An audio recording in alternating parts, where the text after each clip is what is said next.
Here on the Woodward Sports Network. My name is Neal. Ruhl in for D-Mac as advertised. His hair is on brand. He's juicy. Jeff Iafrate in the house. Jeff, what's popping? Oh, it's going good, man. I have no hat today. I made sure it's a Friday. We're going to have a good show. And I said, you know what? It'd be disgraceful if I wore a hat today. It really would be. Absolutely. We gotta fill in crew here today. And remember, next week I'll be on vacation, so the roles will change a little bit. We have Fish in the building in the place of the legend Killer Sam Flannel. So good to have Fish. Fish, you're hyped. Watched some CFL football last night, I assume? Neal, you know what a game. Winnipeg Blue Bombers, baby. God. They're a force. They're a modern-day dynasty. They are a force. They are. There's no question about that. In the place of Spencer Raxter, we have the one, the only, Mr. Gentry in the house. Gentry, what's going on? What's up? It's good to have you, man. Yeah, thanks for having me. Appreciate it. Yeah, for sure. So we're doing it, and we're doing it, and we're doing it well. To quote LL Cool J. I got a big-time show lined up for you here today, as always. And look, obviously we're going to talk Lions. Spencer Raxter's at training camp right now, so we're going to talk about the Lions, get some stuff in there, have some thoughts about everything that's going on. Another Tigers topic. And guys, look, I'm going to apologize up front. I didn't do this. And it's not a Tigers topic per se, Jeff A. You know, I have called a moratorium on Tigers talk, but this isn't Tigers talk per se. It needs to be addressed. It does need to be addressed because I'm seeing some concerning stuff on social media about Miguel Cabrera. See, it's not Tigers talk, Jeff, because this is a guy that's delivered in his career.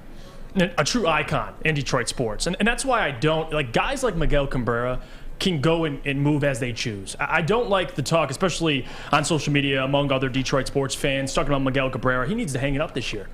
I mean, that is, not only is it disrespectful, but it's honestly sad to say the least. I mean, this guy has been really one of your most productive players this season, despite being 39 years old. And a lingering knee injury he's had for quite some time, and now people want to come out of the woodworks and say, you know, he needs to hang it up. Yeah, absolutely. What is your reasoning? That's my question. Neal. Yeah, and people are concerning me on social media, and we'll discuss, because we have a couple of standing rules here on this show. And one of them is there will be no Miguel Cabrera slander. Oh, well, I'm kicked off the show. It ain't going to happen, Fish. That's not. We won't allow it to happen. Look at Neal. He's giving you the eye. I know. I see that. He's eyeballing you, I Fish. get the eyes every Fish, day, don't though. do this to yourself. I'm telling you, in about 10 minutes, don't do this to yourself, all right? Don't you care about Miguel Cabrera? We all care about him, right? Save it for the segment, because I have something, and you guys know we like to do this from time to time. Get involved, by the way, in our YouTube chat thread, Detroit Dabber 313. What up, though? If you're listening on 93.5 The Roar as well, we certainly do appreciate that. 94.7 HD2 as well. Our Twitter handles are on the screen. Any way you want to get involved, get involved. If you're going to take the time to do it, the least I can do is take the time to read it. So we get to some of your thoughts here as the show goes on. Jeremy Henderson says that's a scary Neal. Tevin Nygren says Neal in his thick shirt, LOL. Yeah, this is the Josh Parisian post UFC heavyweight in Vegas fight. I like it. Victory T-shirt right here. This is shout out Josh Parisian, Michigan's own heavyweight in the UFC, waiting for that. Dana White, pay the man. Pay that man. Pay the man his money. I know you did once, but pay him again. But anyway, though, this is something where, for me, pay him. Absolutely. Pay that man his money. Listen to Teddy KGB, everyone.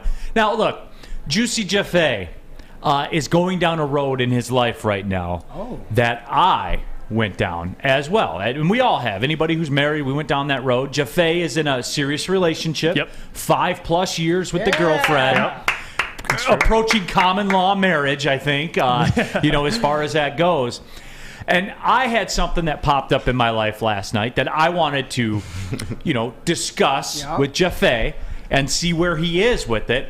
Because, as I said, I'm going on vacation. We're taking the family. We're going to New York City. We're going up the coast of New England. Going to the Mets game. Have you been to New York before? Yeah, I've been to New York City, but the kids haven't. It's a great time. It is. You It's a going great to Times time. Square and all that? Yeah, the hotel's right by there. So anyway, So we're going to go to the Mets game on Monday night. They're playing the Reds. The Mets, like a real team that makes real moves and signs real players. Well, you're seeing a team that sucks, though, the Reds. Yeah, but you know what, though? They didn't look their fans in the eye and say, the rebuild's over. No, they said, hey, this is going to suck. Okay, but at 1-15, can you say that this team's out of the rebuild?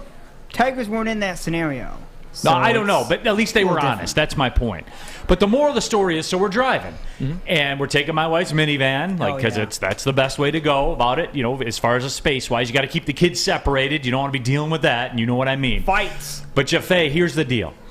So she has a headlight out on the driver's side. Ooh. So I'm going to replace the headlight before, like a good husband would. Before we leave. So I'll replace the headlight, and I say, hey, I'm just going to replace them both.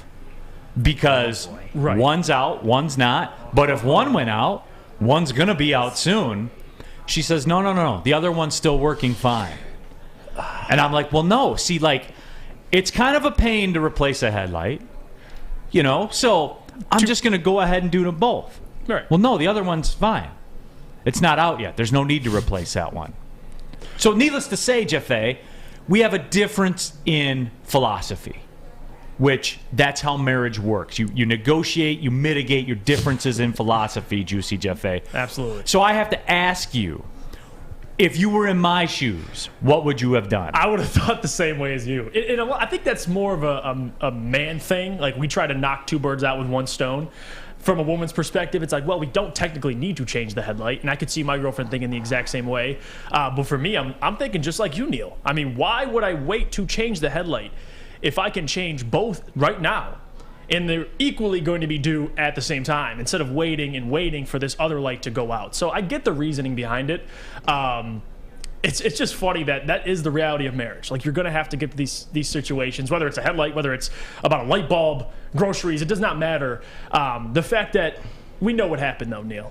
We know what happened. At the end, you ended up leaving that other headlight in there. 100% I did. Hey, happy wife, and look, happy life. In the YouTube chat there, Motown Cool says, got to do them both. I thought you did them both. You didn't end up doing them both? No, I didn't. No, I didn't end up doing them both. Okay. No, I just did the one.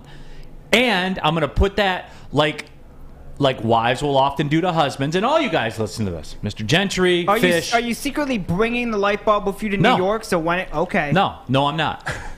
And guess what? I'm going to do what wives have been doing to their husbands since the beginning of time. Oh, boy. You take something that happens, it's over, right? You let it die, but you put it in your back pocket. Yeah. And when the time comes, because wives will do this with the husbands, right? Like if I don't, mow the lawn or don't do something I was supposed to do, but then the golf trip's coming up that week, and well, aren't you going to mow the lawn? Like, she'll bring it back out. You got to get all this stuff done. I am going to do the same thing, Juicy J.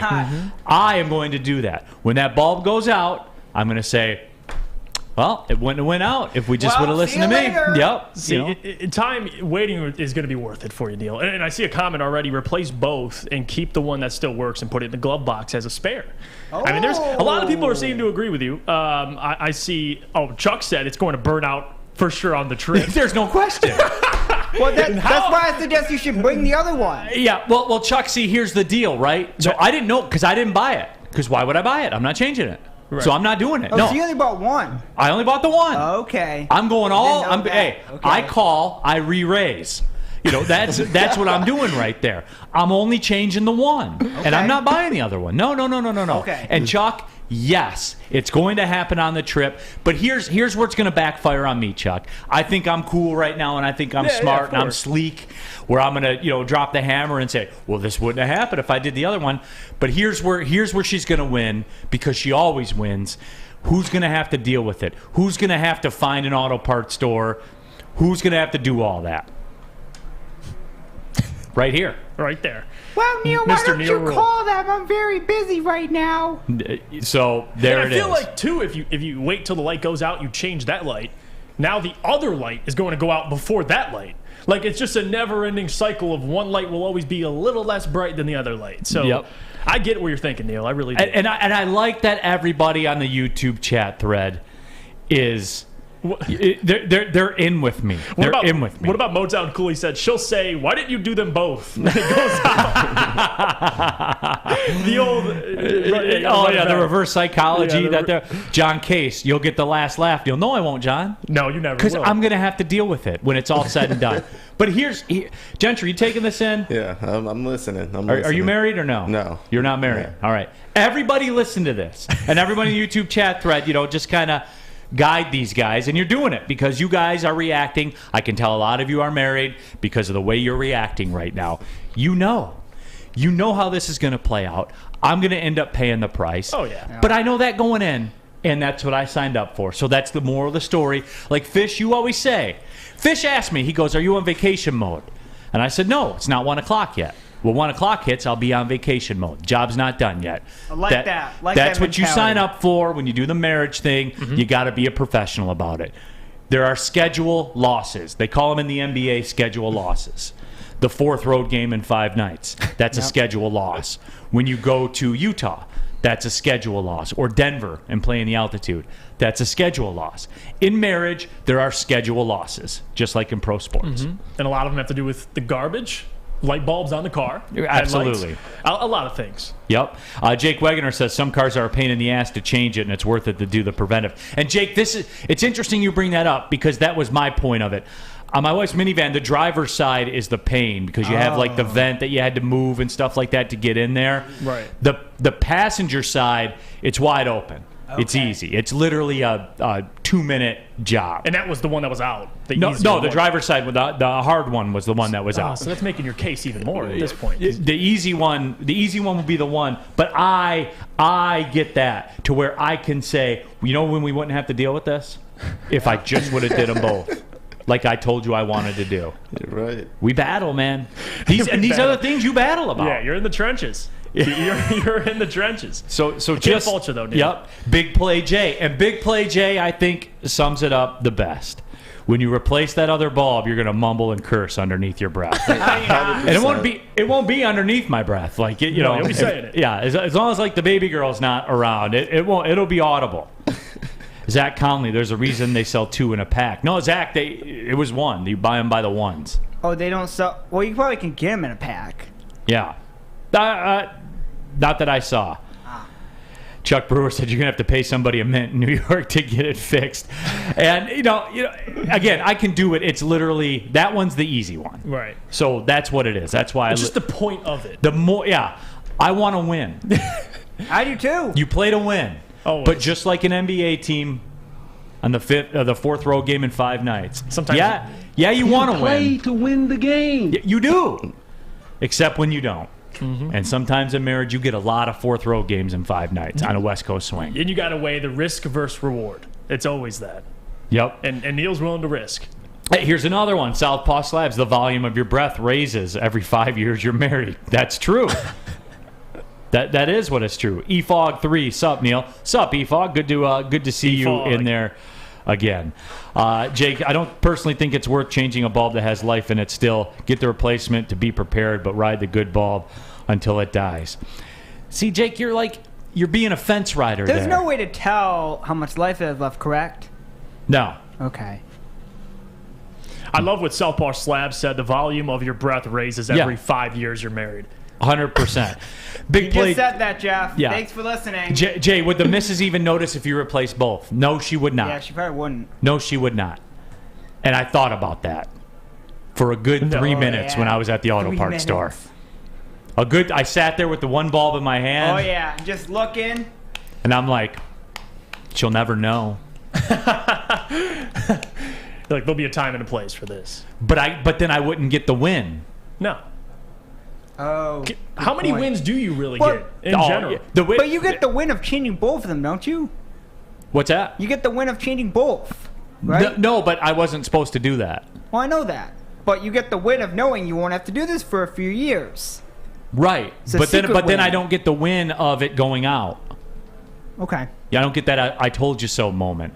And Juicy J, you asked the question, you're like, how often do you get in the these win? type of situations? Yeah. Just pretend your team's GM is Al Avila in marriage. Boy. That's how often you win. You're in your 3rd rebuild? You average a 95 loss season every year in marriage. Gosh. That's what it is. Hey, Hey, you're just speaking facts. Yeah, absolutely. Chuck says, and this is it, and we'll let it live on this. There will be no win. The wife will always turn it into her winning. You know it. Yeah, she's and Michael Jeff, Jordan. There we go. She's Michael Jordan. That's what it is. Tell them about Lady Jane's. Oh, I got you. Guys, Lady Jane's, if you need a haircut, I got the place for you. Lady Jane's. Come to Lady Jane's for an award-winning haircut experience and register for a once-in-a-lifetime opportunity to win the car of your dreams. From Les Stanford Chevrolet Cadillac, Lady Jane's Haircuts for Men, open 7 days a week, walk in anytime, no appointment necessary. And come in because it's wicked awesome. The sports marketing agency would not be who we are without great community partners like Higuera Health and Carol Zaniga. It's an awesome opportunity to partner with your organization. Higuera Health is a comprehensive behavioral health organization. We serve children through older adults with mental health, substance use, and developmental disabilities across Western Wayne counties, and really excited to now be in downriver communities as well. Give us a call at 734-458-4601. You don't have to go to the beach, man. You don't have to get your butt crack full of sand. You just need a little chili peppers, man, to get that glowing beach chili peppers tan. Woo! With 26 locations in the Metro Detroit area and more coming, Chili Peppers Tanning is where you'll find the cleanest salons in the D. Join the Pepper Club for the best deals on unlimited tanning. Head to chilipepperstanning.com. You just need a little chili peppers, man. OddsTrader.com. Neal Ruhl here for OddsTrader, the #1 site for all of your game day betting activity. Play-by-play updates, live scores, and probably the best part of this all, the best price on every game from all the available sports books. Guys, don't give anything away. All right, you got a game you like, why would you not take the best price? Duh. Right? Seems pretty simple. OddsTrader.com can help you out with that. Go to OddsTrader.com right now. Find your best bet. We got another good CFL game tonight, Neal. Back at it. Big D Energy, Woodward Sports Network. Neal Ruhl, Juicy J Iafrate here in the house. We got Gentry in for Spencer. We got Fish in for the legend killer, Sam Flannel. Who's tonight? Ottawa and Calgary. Was that 9 o'clock start? No, it's 7:30. Oh, they're in Ottawa. Yeah. Okay. I may tap in. Okay. May tap in on the satellite radio when I'm driving. Jake Wagoner.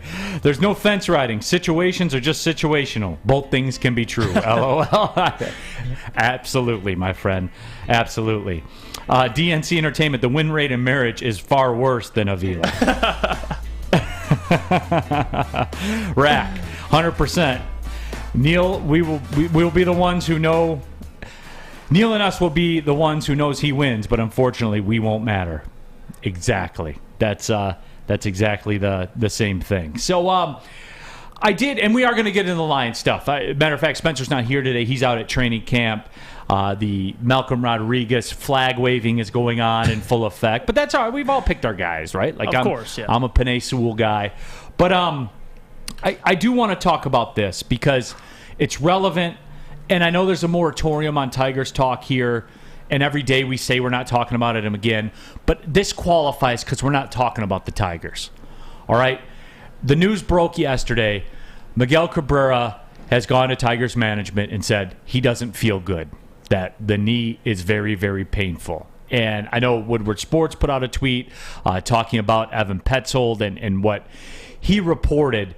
So, you know, when you look at that, instantly the talk around town turns to Miguel Cabrera and the retirement. And you know, as far as I go, Juicy J, and I've seen this from a couple of places, Gentry, we got those tweets. So here's the Woodward tweet right there, you know, that says, you know, the quote from Cabrera was, "I don't feel well right now. I'm trying to do whatever I can do to go out there and play, but I don't feel really good right now." Cabrera will talk with his agent, GM Al Avila, and everybody else before making a decision about his status for 2023. And tweets were coming in, right? And Gary Baker, who I'm not blasting here because him and I had a discourse on Twitter, said he should just retire. Larry Levy said it's overdue. He hasn't played very good for about the last 5 seasons.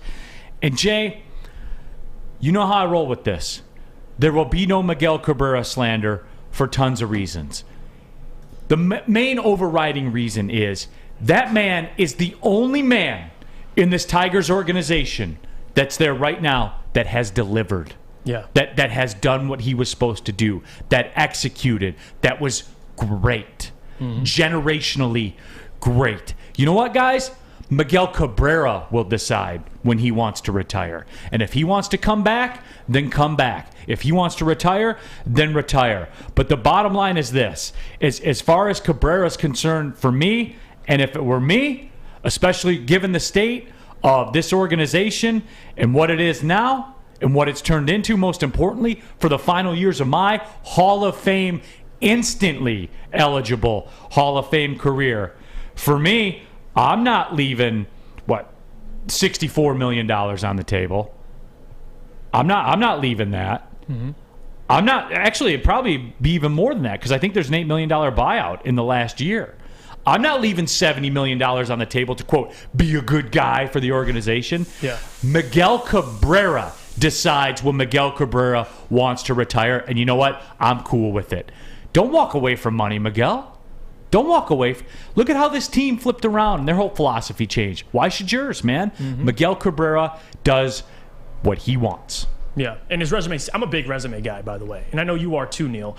I think people determining whether putting their input on when they think Miguel Cabrera should retire is honestly ignorant, if you think about it. I mean, this is a guy who's a lock to be in the Hall of Fame, has a 20-year MLB career, a guy who's given everything to Detroit, physically, literally, having chronic knee issues for years now, and to simply say, right when he's on a downfall with his knee injury, people want to say, well, he should retire.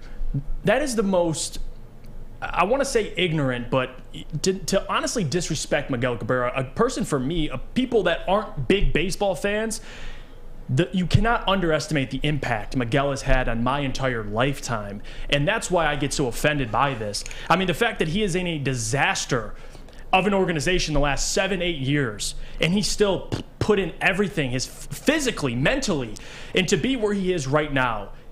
This is why no Miggy slander on this show. Absolutely not. And I don't get it. I don't get where it's coming from. And here's the thing, too, Juicy J. Through all of it, like for the people that are saying, well, he hasn't been good in 5 years. Tonight's game. By the way, he played yesterday, too, by the way. Yeah. Tonight's game, if it's a bottom of the ninth and you're down by 1 and the bases are loaded and there's 2 outs, what hitter in that lineup today? I'm talking about 12 hours from now. What hitter in that lineup do you want batting with that game on the line? No question, Miggy. Today! Yeah. The man's broken. He's saying he's physically broken. And you know what else, too? In this day and age, we talk about athletes and stuff like that. And Jeremy Anderson says this very well. We're lucky he wants to go out there and give everything he has for the team, for us fans, and the S show that's running right now. Yeah. You can never... Look, has he had some missteps in his personal life in the past? Sure. We all have. I have. Everybody has. Everybody has. That man has given you... Has he made a lot of money? Yup. Was he one of the greatest right-handed hitters of this generation? Yup. Yup. Did he give you everything he's had? Everything. This dude wasn't out there missing games. This guy wasn't out there sitting out games and stuff like that. He gave you everything he had his entire career, his entire Hall of Fame career. By the way, a career that includes a Triple Crown. The more I think about it, the more pissed off I get. And granted, that's how it's running with the Avila stuff lately. But there will be no Miguel Cabrera slander. There will be nobody saying, oh, well, it's broken down, it's over for him. He's still the guy you want hitting if the game's on the line tonight. Give me another hitter you want. You can't. Stop with this, guys.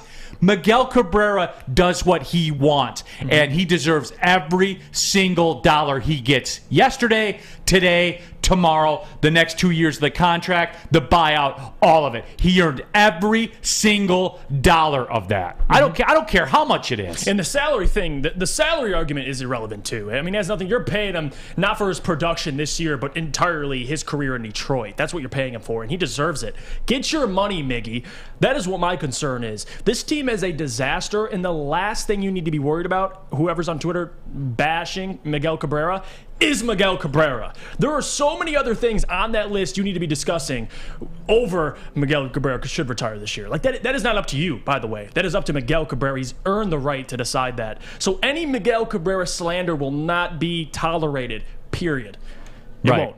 And Chuck says Chris should do the right thing, Chris Illich, and tell Miggy, play or don't play next year. That's on you, but the contract's getting paid in full. And look, if he does want to, quote, retire, then they should engage in those talks, those buyout talks. And that's how that should go on. Because in the end, it lies with Miggy.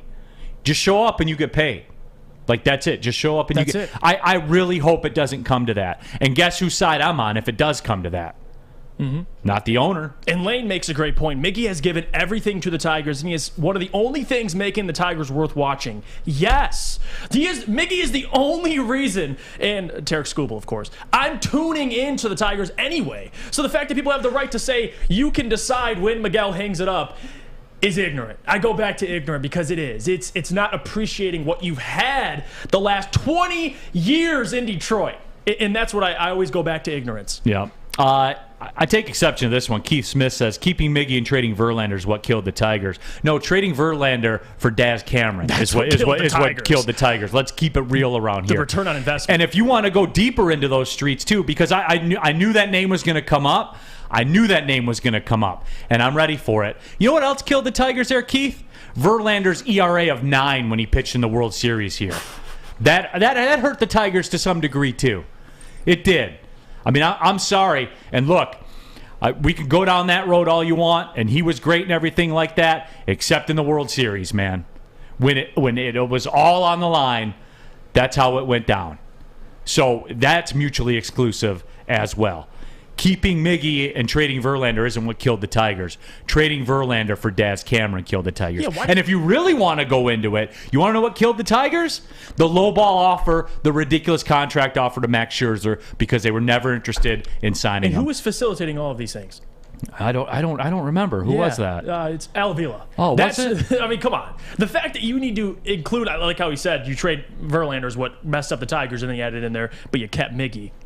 Like, you have to throw the keeping Miggy in there like it's a shot at Miguel Cabrera. I mean, come on, guys. Come on. To even put Miguel on a top 5 list of who to blame for this organization and its failures the last multitude of years, I think the last person you'd get to is Miguel Cabrera. Right. That's the truth. And Native Thunder, Neal, I just want to know what you've been watching because honestly, I don't want nobody from the Tigers taking part in a 9th inning at bat. But you see me working though, right? I mean, through all that, guys, like for real. If I made you the manager and you could have any Tiger come up to bat with the bases loaded, down by 1 in the bottom of the 9th right now, you're picking Cabrera. Because that's who I have the most belief in that would come through with a hit. Absolutely. Resume speaks for itself. 100, and it doesn't even have anything to do. Throw the resume out. I'm talking about the ability to get a hit right now. Right. Yeah. I'm talking about what he's done. Like, he's proven it. Like, I would trust Miguel over anybody else on the lineup. And no this doubt is about like, and CJ Schneider. Look, Miggy had no value in 2018 to other teams. That's fair. It's not that he didn't have value. He didn't have value with 5 years and $160 million left on the contract. But guys, you have to separate this too. And if that's part of the reason that some people are giving slander, you have to separate that. Because those things are mutually exclusive. It's like the Pujols deal. That's what the market dictates. We're seeing it with Trout. Boy, things aren't looking good for Mike Trout. Those deals never end well because they were never going to end well. That's just it. I got nothing else to say to you on that. That's the price to get those guys in their prime. That's the market. Pujols set the market. Miggy extended the market to Trout. We'll see this with Soto. Watch when Soto signs this 18-year contract worth $650 million. Because it's going to happen. Yeah, year 14 of that, people are going to start having discussion. Right, but there's nothing you can do. That's the price. That's the market. Yeah, you have to pay it. Because he's a free agent. If you want prime Soto, if you want me at my best, you have to take me at my worst. Is that the Instagram thing that goes around all the time? So, that's the way life works, everybody. And I'm heated about it, man. There will be no Miguel Cabrera slander ever. And anyone who brings it up is getting dealt with. You're getting addressed right away because this is a Miggy slander-free zone. Miguel Cabrera does what he wants, when he wants. He's earned that right. He's the only guy there that has performed that's been a talent. I'm sorry, guys. That's just the way it is. And what you know what else is? Cintron, being the official energy drink of the Red Wings. They've combined all 3 of their delicious flavors into a limited edition 6-pack sampler box. Try Cintron's great-tasting cranberry, classic, and sugar-free, all in one cool-looking package. Pre-order your Cintron 6-pack sampler box today at CintronWorld.com/Red Wings. Get energized with Cintron, and let's go Red Wings. Red Wings. New to the game or a season better? OddsTrader.com has everything you need to make the right bet ahead of kickoff. Begin your handicapping journey with OddsTrader. Improve your edge by finding the best price on every game from sportsbooks in your backyard. Take advantage of the numerous sign-up bonus offers to pad your bankroll. Dive into key game statistics, player performance, and even account for the projected game day weather. Best of all, you can use the OddsTrader bet tracker to keep a log of your action. Welcome to OddsTrader, and best of luck. Hey, this is Mr. Kearney, Chief Academic Officer, Academy Warren. I want to welcome you to the brand new field house. The state-of-the-art facility has a regulation basketball court, volleyball court, soccer field. It can be used for 7-on-7 football. Our K-8 academic features AM, PM, latchkey, small classroom sizes, Learning Street, futuristic media center, free breakfast and lunch, Holton Mifflin curriculum, academic games, K-8 athletics, and more. Enroll today at academywarren.net. Neal Ruhl here for Bedrock Detroit and the Monroe Street Midway. They basically turned an old parking lot into a massive outdoor playground right next to Campus Martius. Roller skating, basketball courts, a mini golf course, food trucks, live music performances. There's art installations as well. Get some culture like Fish would do. Go down there and check out the art if you want to. It's a fun place to visit, whether you're on a date with a family or hanging out before the Tigers game to go watch Miguel Cabrera do whatever he wants. They've even got Wi-Fi. You can take a laptop down there, get some work done in the heart of the city if you so choose. It's running through Labor Day. You want more information? Go to deckedoutdetroit.com. Summer is better at the Monroe Street Midway. I mean, if we're being honest, Adam needs some culture. Why is that? Have you heard Adam on the morning show? He knows nothing. He learned about a bunt cake. Jeff, you know what a bunt cake is? I did. Gentry? Different cultures. Yes, I did. Fish. Yeah, see? Everyone knows what a bunt cake is. Everyone knows what Coney Island. Everyone's been to an American or Lafayette, Coney Island. No, everyone knows Fish, what Belle Isle you is. can't just blanket. No, not everybody knows about a bunt cake. Everyone Not in Michigan. everybody's culture is different, Fish. Right. Everybody comes from different places with different life People know experiences. about the main attractions in Michigan. People know what Belle Isle is. You can't compare Belle Isle to a bunt cake. Come on, Fish. Fish.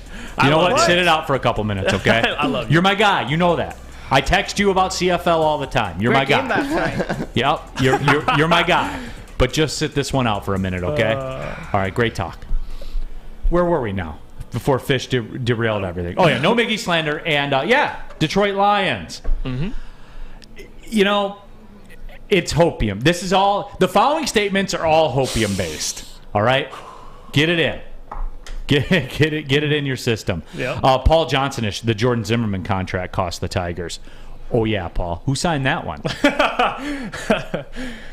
Yeah. We're not. Hey. You almost got me. Yeah. I almost crossed back over that. You almost got me. You. Not falling for that one. Although, take a look at the free agent contracts if you want to.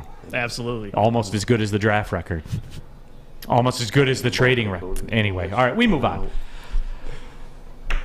Paul also says, lighting up my hopium right now as we speak. So, yes.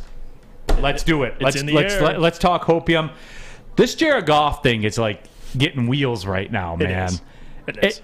Like people are talking about it. We're seeing the video. He's out there dropping the lasers and Jay. Like, and I wish I with all due respect, I love Mike Gentry. Like that's my guy. We love Mike Gentry. There is a small fragment of me. Gentry, don't take this the wrong way.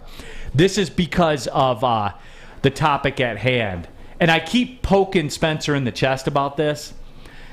The Goff hopium, man, is fired up. He's getting uncomfortable, Gentry. Yeah. I know. Spencer is because he was the biggest Goff hater, and he's trying to switch sides now. So. Yeah, no, he is. I love that you propose to. You always bring it up, and I actually agree with you that I think people saying that Goff will not be extended you got to keep an open mind. Listen, it's not about whether I want him to be extended. It's about Brett Holmes and Dan Campbell and how they feel about Jared Goff. They haven't took a quarterback the last 2 seasons. Jared Goff, as much as you want to give him flack, he's good enough to at least keep this team afloat. I think it's more likely than some people think. And I saw considering this, what other quarterbacks are signing too. Right, and the draft this year told you everything you need to know, man. Like it did.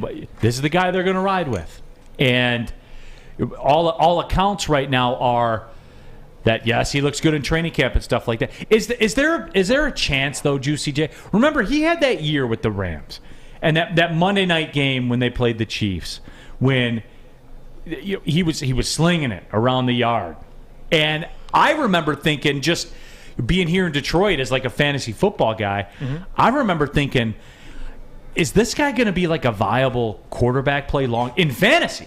You know what I'm saying? Not just like to manage your team or anything like that. Right. Because there's 2 separate worlds, right? Fans live in like the quarterback game management world and then their fantasy team world. And I remember he entered the discussion, at least in my mind, like as far as the fantasy thing went. He had it popping like that. There's no chance, right? He can't get back to that, can he? He's only 20. What's he, 28? Yeah, and to simply say a quarterback cannot grow at 28 years old is just, you can't say that. What I have seen out of Jared, and what I will say, last year compared to this year. He's 27, actually. 27 years old. Quarterbacks can play. They get better into their 30s. I'm not, listen, this isn't projecting Jared Goff, but what I will say is, compared to last year, he walked into a situation with no talent. Anthony Lynn is his OC for half the season.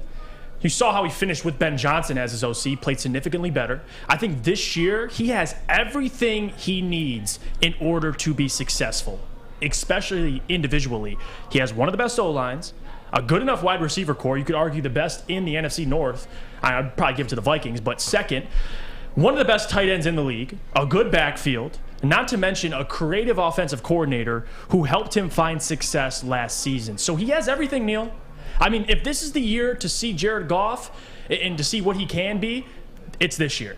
No doubt about it. And for me, it's one of those things where, again, I've arrived at that, and it makes Spencer uncomfortable, makes a lot of you uncomfortable, where I've arrived at that Goff is going to be the play. And for all the reasons, and I've done the 180 on it. Right. And we did the poll yesterday. And Gentry, you know about the YouTube polls, right? Yes, of course. Okay, so you guys remember yesterday when I asked, I said, is Jared Goff at least 60% of Kyler Murray? Overwhelmingly, it was yes. Yeah, so, 60%, of course. All right, well, I agree with that. Here's my number 2. Here's the one we're doing today. And this one's going to tell the tale. So this is up to you guys. Is Jared Goff at least 60% of Lamar Jackson? Yes or no? Throw it up there. Let's see. Is Jared Goff at least 60% of Lamar Jackson, who will be a free agent after this year, who will get $50 million per MVP. season He will. from somebody? Is he? Who I've been told, and look, and this is where I got you guys, because we talked about this, and we do this from time to time where we do the little fantasy stuff and say, do you want the Lions to get Lamar Jackson 248? We do those moments. But this is where I got you guys. Because when we did that topic, all I got, Juicy J, he can't throw the ball. He's not a passer. I'm not giving him $50 million. But Jared can. So your argument. So which one is it? And we're gonna hey, to quote Drake, we gonna see. We gonna see. I love how you set that up, by the way, and I agree. I think obviously he doesn't have the physical gifts that Lamar Jackson has, but he's a more accurate passer. And at the position he's asked to be played, and you saw the success he had in L.A. I get it. You could argue more so the Rams, but you can't argue with me that if Jared Goff has talent around him, he can't get you to the playoffs, especially in this NFC that is so weak this year. I mean, there's quarterbacks in this league you can win because of, and there's quarterbacks in this league you can win with. I think Jared is a quarterback you can win with right now. Doesn't mean he can't change the narrative, but with Lamar, that's a quarterback you can win because of. So there's the difference, but obviously in terms of throwing the football, absolutely. But see, this is where I'm going with this, guys. Jared Goff, and this is speaking my language here. Jared Goff at $31 million a year for the next 3 years is very, very viable to me. He is, whether or not you like him, like his game, think he can be elite, all that stuff. That's guys, that stuff doesn't matter as much anymore. That's why GMs are so important, as we're finding out downtown, and I'm not talking about Ford Field. This is where it's important. He is going to be 60% the cost of Lamar Jackson. Mm-hmm. So and look, we got the poll up there right now. Is Jared Goff at least 60% of Lamar Jackson? Early return, yes, 83%. Then you guys like him. Because that's the market. You see, am I making sense? Am I getting through?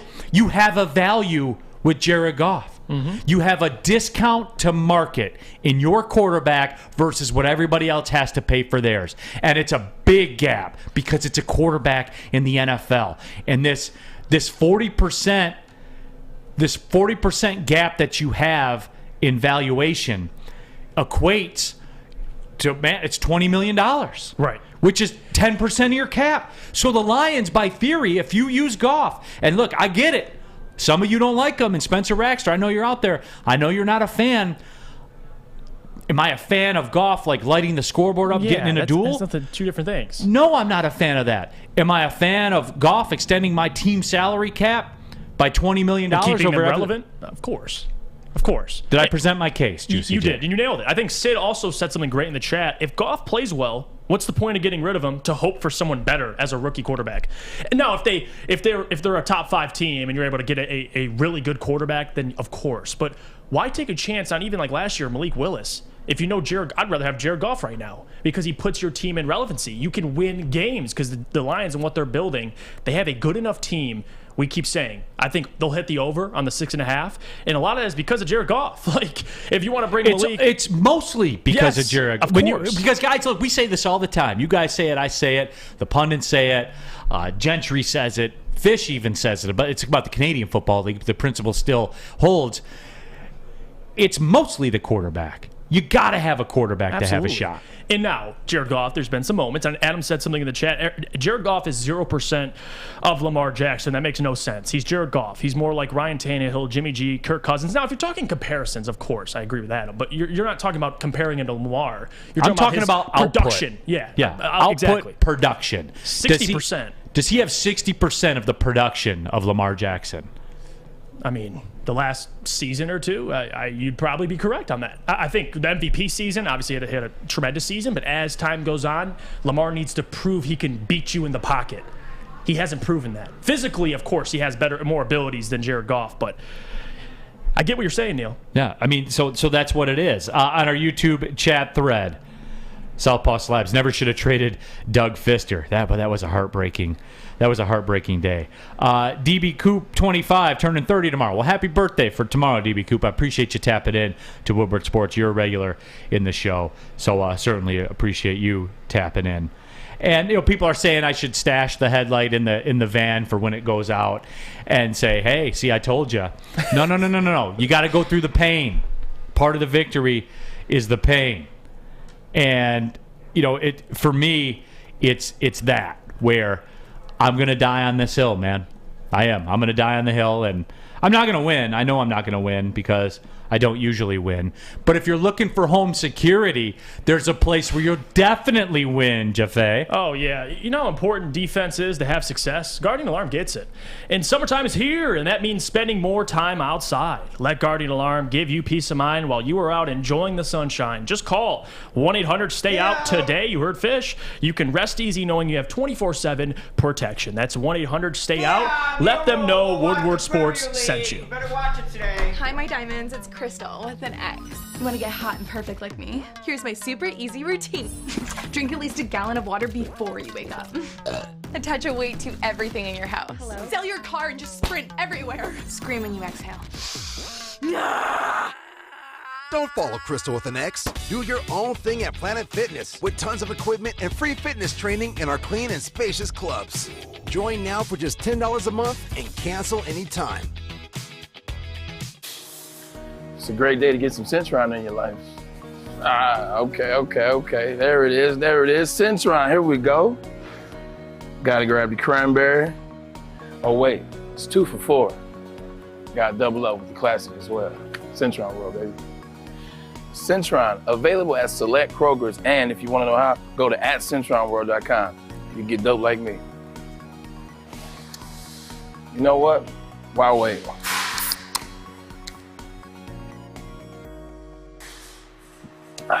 Great taste, guaranteed.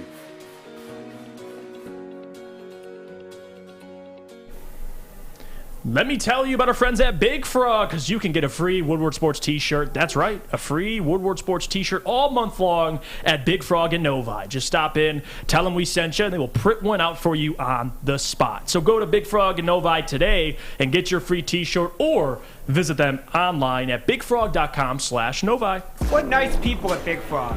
How do you not? They're the dudes out, yeah. Those are our people out there at Big Frog. Neal, Ruhl, Jeff Iafrate here in for D-Mac. We got Fish in for the Legend Killer Sam Flannel. We got Mr. Gentry in the house mixing and scratching for Spencer Raxter, who's down there meeting his soulmate Malcolm Rodriguez today at training camp. But I have the poll out there, and we did it yesterday, and this poll is almost exactly in line with what the results were yesterday. Is Jared Goff at least 60% of Lamar Jackson? Because that's what the contract is. Now, granted, he hasn't signed it yet, but that's the market. I'll be stunned if he doesn't get $50 million per AAV. Me too. And you could, they'll do it where they have some fun with the numbers and all that stuff to have that low cap number like they did with Kyler for the first 2 years. But the guaranteed figure is the guaranteed figure. And you're going to pay it, and it's going to count against the cap. Like, there's no escape from that. Co-opzilla, I'm prepared for Goff to be extended. If he even has a decent season, he will be. This team is super young and will only get better as the years go on. See, now that's a different discussion, because as the Legend Killer Sam Flannel likes to say, with different information, I reserve the right to change my opinion. Right. Now, Jared Goff, as he sits right now, is under team control through 2024. Average contract is right around 31-ish million, 31 and some change. I just say 31 million for ease. Kyler Murray's pushing 50 million, which means Lamar's going to get 50 million, which means the next guy that comes along is going to get 51 Joe Burrow, million. I mean, there's Justin Herbert. All Guys of are them. going to get paid. Justin Herbert's going to break the bank. Everybody's going to get paid. Everyone's going to get paid, man, because that's the nature of the beast. The Lions' biggest advantage they have right now, and this is the biggest advantage. I'm not talking about an offensive line, which is great. I'm not talking about anything schematically, because this is the truth, guys. Finance and cap space are a bigger advantage. Now, how you use it, that's the rub, right? Like that's ultimately how it plays itself out. But the Lions have one of the biggest advantages. Now, not over teams that have rookie quarterbacks and things like that. That's not the point That's not the point I'm trying to make. Right. I'm talking about a veteran that has been in the NFL, that has had success, whether you like him or not. He's had success at sometimes in the NFL.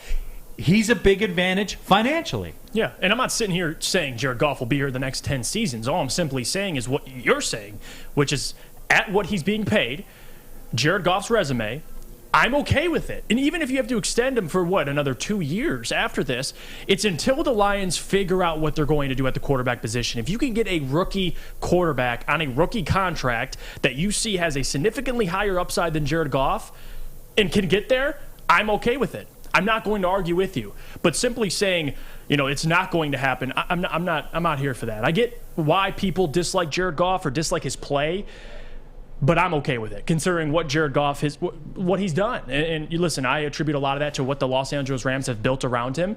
But the Lions can build a formidable team and be in the conversation. I don't think they'll win a Super Bowl with Jared, but they can be good. And updating the poll, is Jared Goff at least 60% of Lamar Jackson? 81% of you say yes. And yesterday we had the same conversation with Jared Goff when we asked a question about him and Kyler Murray. Same numbers-ish, about 80%. And there's been a couple of you that have said this, like Doughboy Steve.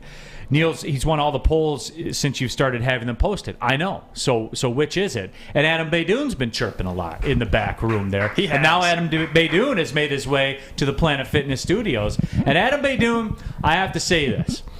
We have had conversations in our personal lives before. I'm a big fan of yours. You know that. I enjoy your company. I enjoy hanging out with you. I'm a big fan of Adham Beydoun, one of the rising stars in this business. Watch him on the Morning Woodward Show, 8 to 10. Yeah, absolutely. With Terry Foster, the legend. Two legends. A soon-to-be legend and a current legend. Yes. The icons of the industry. To say Jared Goff is 0% of Lamar Jackson. I'm not. Are you clouded? I'm here for clarity. Okay, thank you. Please. Because what I don't understand is you can't say he's anything remotely to Lamar as a Lion, right? As a Lion, he has, what, a sub 20% win percentage? Well, as a Lion, his stats are nowhere near what Lamar has been. Career 72% winner. I mean, Not as a I just Lion. want to know, what does that mean? Not Like as a when you Lion. say he's 70% of Lamar, is that strictly production, or are we talking he's 70% of what Lamar Jackson brings to a football team? This is a big difference. Production. And I would Kirk contend, Cousins is 90% probably, if not more. Correct? Am I understanding correctly? Well, what's his contract though? You know, like Very that's- similar to Jared. It is very similar. 30 if million, I memory believe, or serves. 32 30-ish million. Yeah, and the Vikings are kind of in that same space where with Cousins, you're happy with Cousins, you're happy with Goff if you don't have the guy. But you're not happy with him for 7, 8, 9 years? No one's saying that. Of course not. Yeah, no. right? Yeah, But I'm guys, saying in today's day and age of NFL football, where cap space is at a premium, certainly at the quarterback position because it eats up the most. Adam, you're the GM of a team. If you believe in your ability to build this team, which we do with Brad Holmes, right? Yes. Is that fair? Yes. Fair statement. If we do, then that is an advantage that I want Brad Holmes to have because I believe he can overcome it. I believe he can. And you have an inherent advantage when you're paying your quarterback 60% of what the Ravens are paying Lamar Jackson, than what the Cardinals are paying Kyler Murray. You are ahead of them. You are ahead of them as far as your franchise stands because Brad Holmes has more ammunition to go into the market. Yes, but Lamar Jackson is going to command $60 million a year in the offseason. That's the point. Yeah. Even more. And Jared Goff, you're getting him at what, 30 million right now? Yep, right. 31. That's nothing. 31. So For the nothing. next 3 years. There's Nothing. cost certainty. That is nothing. Correct. And the cap is going to continue to go up. Correct. But Jared Goff is here for the remainder of his contract, not because of his play. If Dan Campbell's a good coach. If Dan Campbell turns out to be a top 12, top 15 coach in the NFL, you're going to win. Vrabel wins with Tannehill. Zimmer even won with Kirk, and he didn't even like Kirk Cousins. There you go. But Neal, I think me and you really love Brad. I already say he's the greatest GM in Detroit Lions history ever. He's getting there pretty quickly. I think he's already surpassed it, and I don't like saying that, but it's just the sad truth. He's fixed the cap. His draft picks so far have been phenomenal. How he's maneuvered in the draft, phenomenal, exceptional. How he's maneuvered free agency's been great. He hasn't committed long-term to any player, but there are two things you have to do as a GM. I don't care if you draft Justin Jefferson, Dalvin Cook, and if you know where I'm going with this, Spielman, the GM, former GM of the Vikings, phenomenal GM, phenomenal talent evaluator, typically never messed up contracts, outside of maybe one or two. Couldn't get the quarterback, couldn't get the head coach right. You look at Brad Holmes right now, I love him, but eventually two things need to be true. You need to have 2 out of these 3 things, or you're never going to win your division, let alone a Super Bowl, let alone a playoff game.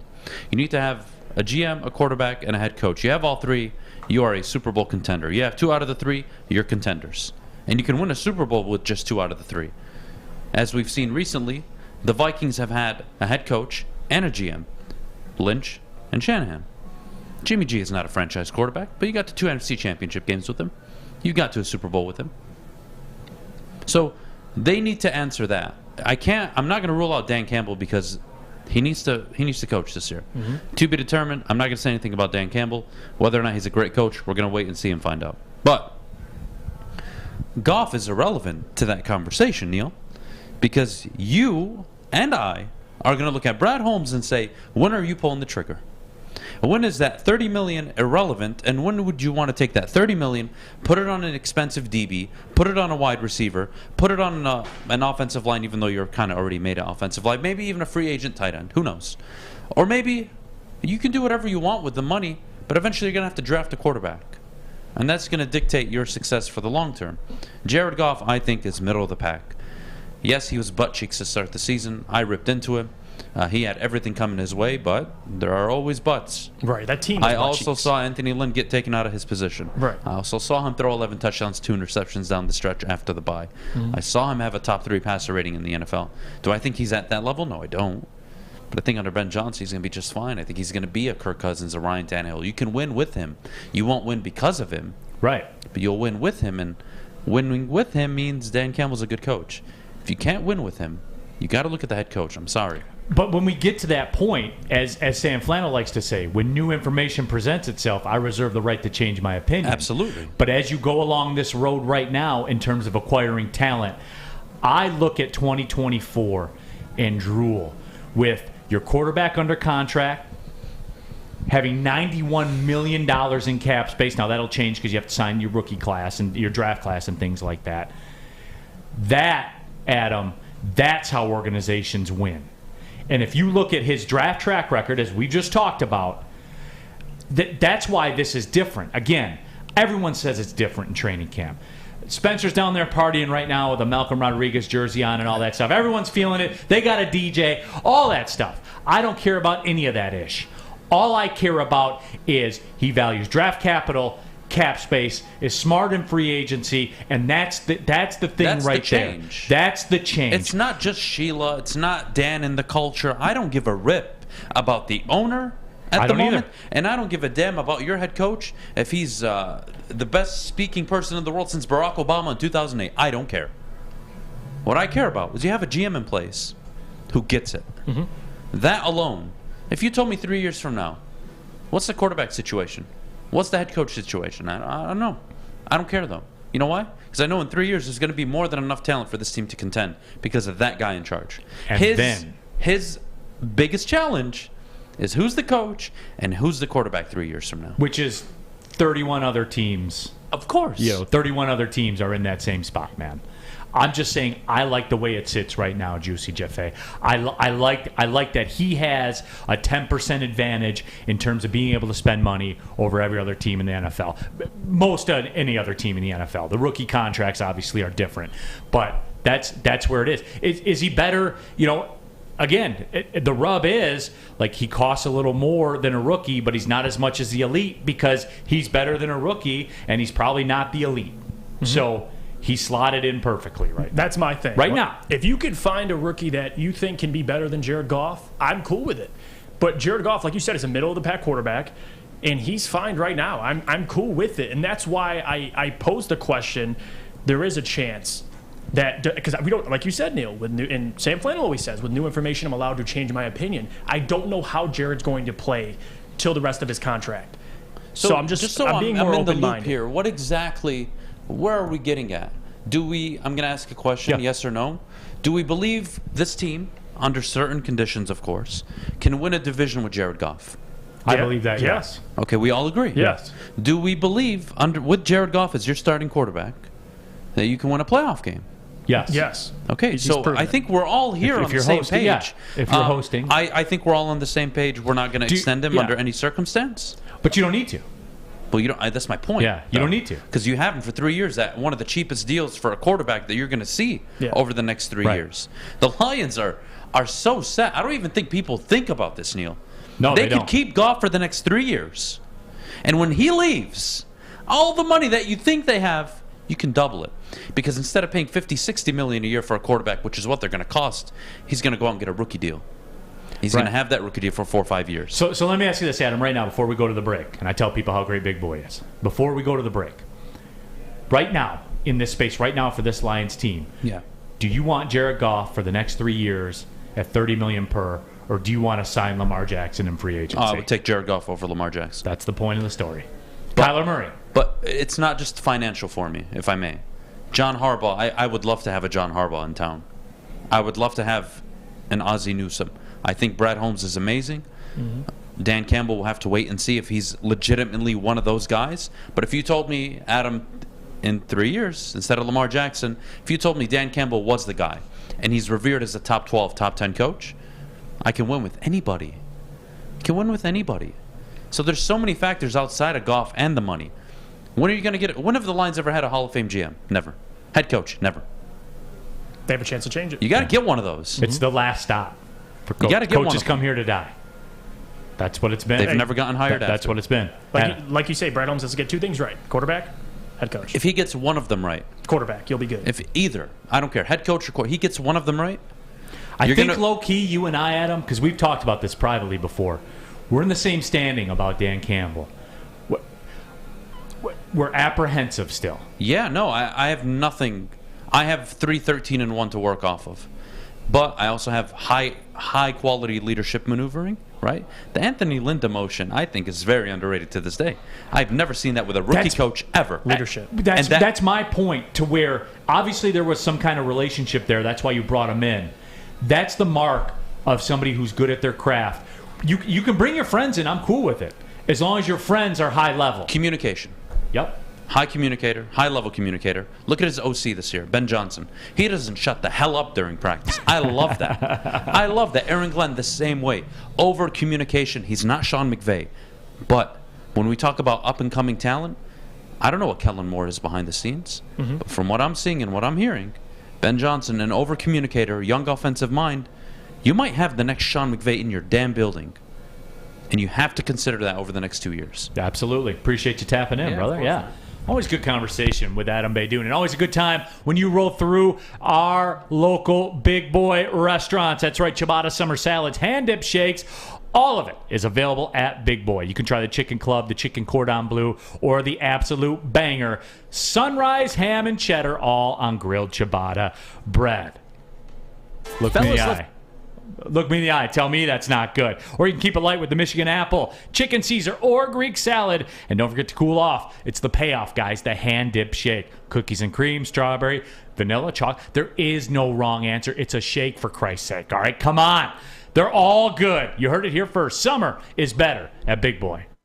Fellas, let's be honest. We like things to be easy. We like simple stuff, like sports 7 days a week. We like things uncomplicated, like Lady Jane's Haircuts for Men. Open 10 to 8, 7 days a week. Walk in anytime. Sign in, sit down, watch your favorite team play. And before you know it, your hair will be game ready. Open 10 to 8, 7 days a week. Walk in anytime. Lady Jane's Haircuts for Men. It's wicked awesome. Hi, I'm John from Better Rate Mortgage, and to me, family is more than blood. That's why I have the biggest family in Metro Detroit. If you're looking to buy a house or refinance and need a loan, come get treated better than family by me and our entire team here at Better Rate Mortgage. We pride ourselves on giving you better advice, better service, and a better loan experience. That's why we are Better Rate. If you're looking for a new mortgage, come get treated like family. Actually, better with Better Rate Mortgage.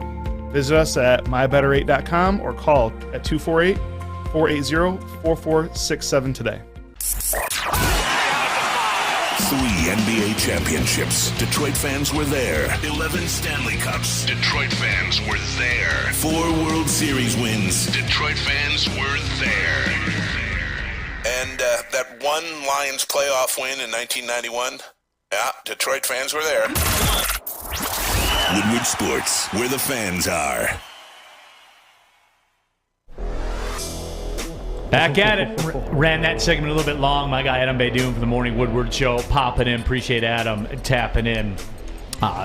Underrated guy in Detroit sports media. He's has his own style. Does things a little differently than I do them. A little? You mean a lot? But that's okay. But Fish, that's okay. No, the way I'm I do not things saying it's not isn't okay. the way everybody should do things. That's why people tune into the Woodward Sports Network. There you go. The diversity. Everyone's different. Patty Grimes, Lamar Jackson had 16 touchdowns, 13 interceptions last year. He's going to get $50 million. He's got an MVP on the resume, Patty. Like that's, would I give it? No, I wouldn't. Yeah. But somebody gonna. Absolutely. Because you talk about hopium, man. There is no more pure, uncut hopium than from the quarterback farms of South America. I was going to say, what'd you read? The reports before Kyler got paid, the Cardinals were hesitant to pay him. They paid him. Absolutely. It doesn't matter if you're hesitant or not. You're going to pay him. Colombia in South America has just fields of uncut quarterback-related hopium. Coco. Coco. And it's pure. It's absolutely almost pure. But yeah, we're wrapping up that discussion, though. And that's the point of what I was driving at. Like, by the day, I like Goff more and more. And look, when I came on air here at Woodward, which I won't be here next week, which will be 1 year ago next Tuesday, as a matter of fact. When I came on here 1 year August ago, 12th? August 9th, I think, was my was that my your first day. Yep. Okay. So anyway, when I came on air here, my first point, that very first day we were talking, because the Stafford talk was hot. By the way, Stafford, unusual high level of elbow tendonitis. Yeah. Do that internally, not externally, Fish. Like, you can't cheer someone being hurt. I didn't cheer someone being hurt. I said, yeah, he's got... Oh, all right. It's a good save. Whatever. Good save. I didn't cheer him being hurt. I was just saying, yeah. No, I've always respected Stafford. I'm not the person to bash him. Okay. Although, I'm not a huge fan of that AT&T commercial, but... You know, he's doing whatever he can do to make money, and that's what he wants to do. Go for it. Yeah, 100%. Yeah. Like I said, the day he left, he was dead to me. Like I didn't care. Like he left my stratosphere. I didn't care what happened. I didn't. You know, I want to see people be happy. If it comes down to it, good for him. He won, I guess. But good for anybody who won. But anyway, we're not doing that. We're not doing that. I contended from day one, Jeff, that the Matt Stafford trade was, in fact, two trades. It was a trade. They traded Matt Stafford for a first-round pick. That was trade number one. Trade number two was we took back Goff for a first-round pick. Mm-hmm. That was a trade. That was a trade that was made. And this has flipped a lot. And I asked the question after the draft, which was a pretty popular thing that we did, because everybody was killing the trade, right? Stafford goes on and wins the Super Bowl and does Fish's AT&T commercial and all that stuff. But after the draft, as we sit right now, would you trade, knowing the deal was with Stafford what the deal was, would you have traded Matt Stafford for Jared Goff, Jameson Williams, and a first-round pick next year? Yeah.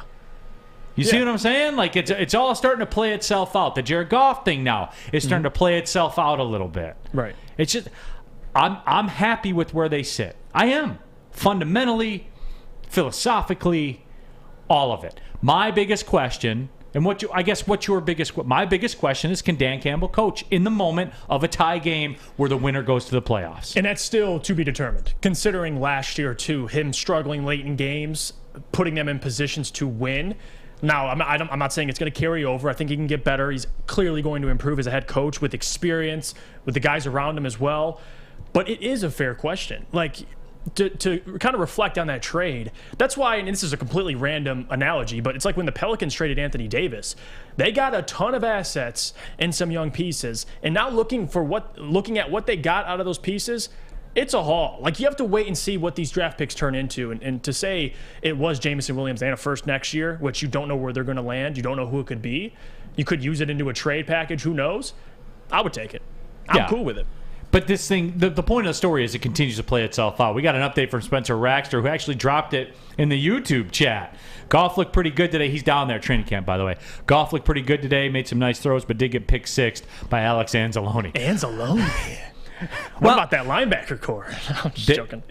60% of 60%. There's going to be 60% moments. Right. And it's training camp. I mean, come on. It is training camp. We had last year, man. We remember David Blau, especially this year too. David Blau lighting up training camp. You take what you want from it, but yeah, he's had some high moments as well. I've seen that. Ransom in our YouTube chat thread. I'm a coach. Practices are okay to make mistakes. You have to challenge yourself. And yeah, I don't get worked up about. We know what Jared Goff is. Yeah. Like, there's nothing he can do in a training camp that's going to influence what I think. Right. Dropping dimes, pick sixes by Anzalone, because I don't work that way, man. Mm-hmm. Rick Ross does my speaking for me. Show us. Like, that's it. That's what I'm about. Because Jared Goff is at the point, as a veteran, a guy that's playing the Super Bowl in the league, there's nothing he's doing at a training camp that's going to influence what I say. Absolutely. We also got a third-round pick. Yes, we did, as a matter of fact. And people are talking about it right now while they're not pumping their fist about it. Colbzilla says, with Stafford hurt, that first-round pick from the Rams could get real juicy. And that's, I don't root for people to be hurt. However, I do root for the Lions draft pick to be as good as it can be. Good way to phrase it. Those are mutually exclusive. And Braylon talked about this yesterday. I know he is a former player, so from his perspective, he doesn't want to wish anything on the Lions. He said this exact same thing you said. It's like, hey, I'm not going to ever root for Matthew to get injured. I love Matthew Stafford. I know my boy Mike Gentry also loves Matthew Stafford. It's one of his favorite players. But it's more than that. Like, if you're a Lions fan and they lose games, which let me say this too. Adam said it on the morning show, and I was listening, and I kind of agree with him, and I want to hear your input on it. If Matthew's not there, what's the Rams' record? With Sean McVay, with that team, what do you think they can do? I mean, I don't think they'll be a bad team. I think they can be right around 500. Yeah, I mean, I could see that top. Yeah, I could see that top shelf. NFC West. I mean, you got the 49ers there, you got the Cardinals there. Like Seahawks are trash, but yeah, it helps certainly. Yeah, I could see that. I mean, I don't know their schedule off the top of my head. I would have to sit down and look at that. But yeah, I mean, it is. It's something. It's something that you got to keep your eye on, though. No Absolutely. doubt. And whatever it is, it's not going to be what it would be. I will say that. And you don't know if he'll miss. He's not going to miss the whole season, I don't think. But if he does miss the start of the season, it's something to pay attention to. Yeah. We've been talking about things that are underrated and overrated. I have a critical schedule question for you guys. Let's do it. When we come back from this break. Tell them about the Academy of Warren, Jaffe. Fish, I'm going to transfer over to you. Fish, tell us about the Academy of Warren. Pretty please. I would love to tell you about the lovely folks at the Academy of Warren, the brand new state-of-the-art sports dome field house that has a regulation-sized basketball court, volleyball court, and a soccer field.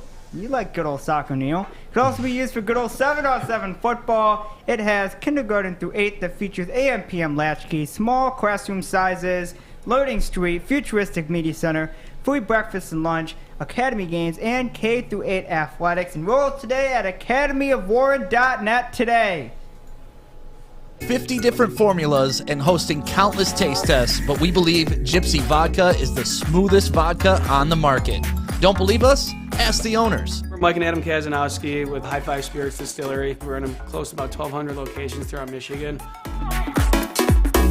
We wanted to create a brand that was geared more towards freedom, love, adventure, and at the end of the day, we really wanted to tell a story that inspired other people to take risks, follow their dreams, whatever that might be.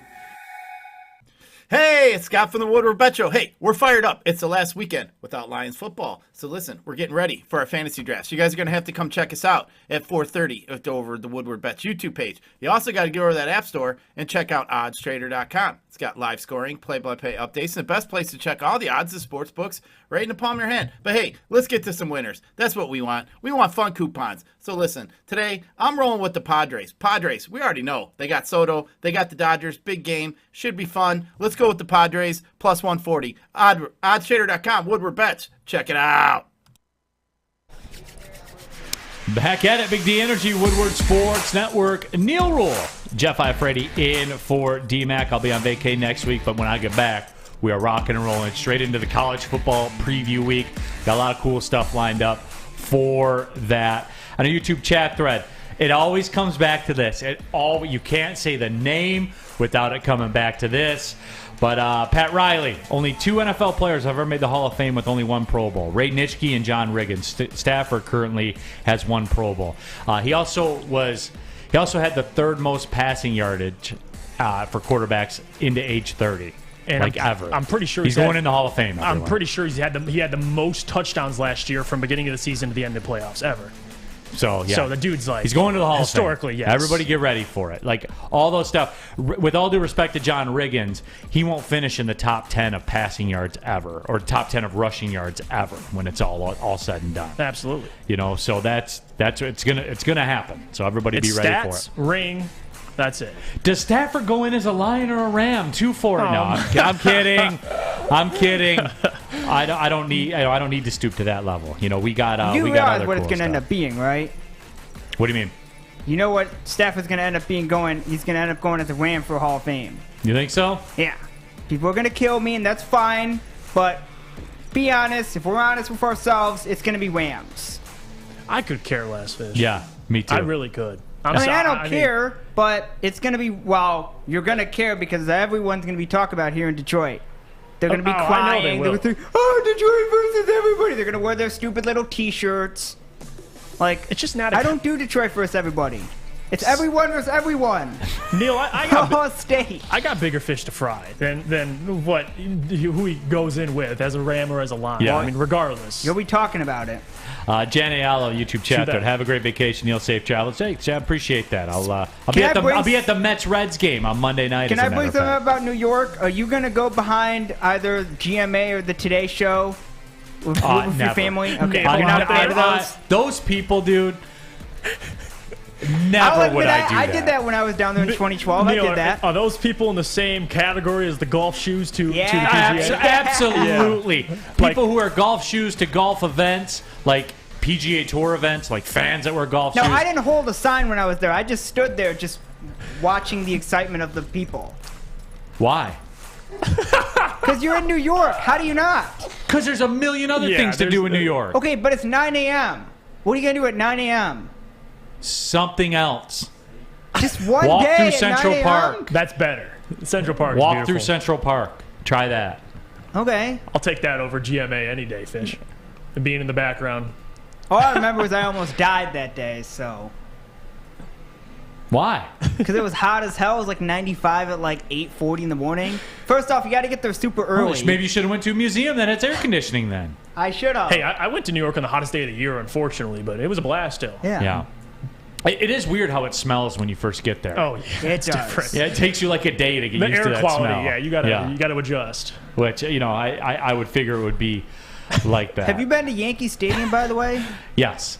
Super nice. Rack. Neal, we have a Fire Avila sign at the Mets versus Reds game. We're taking it nationwide. Hey, I'll go on Good Morning America. I'll go stand behind Good Morning America with the. Now that I would do, like just sitting there with a Fire Avila sign.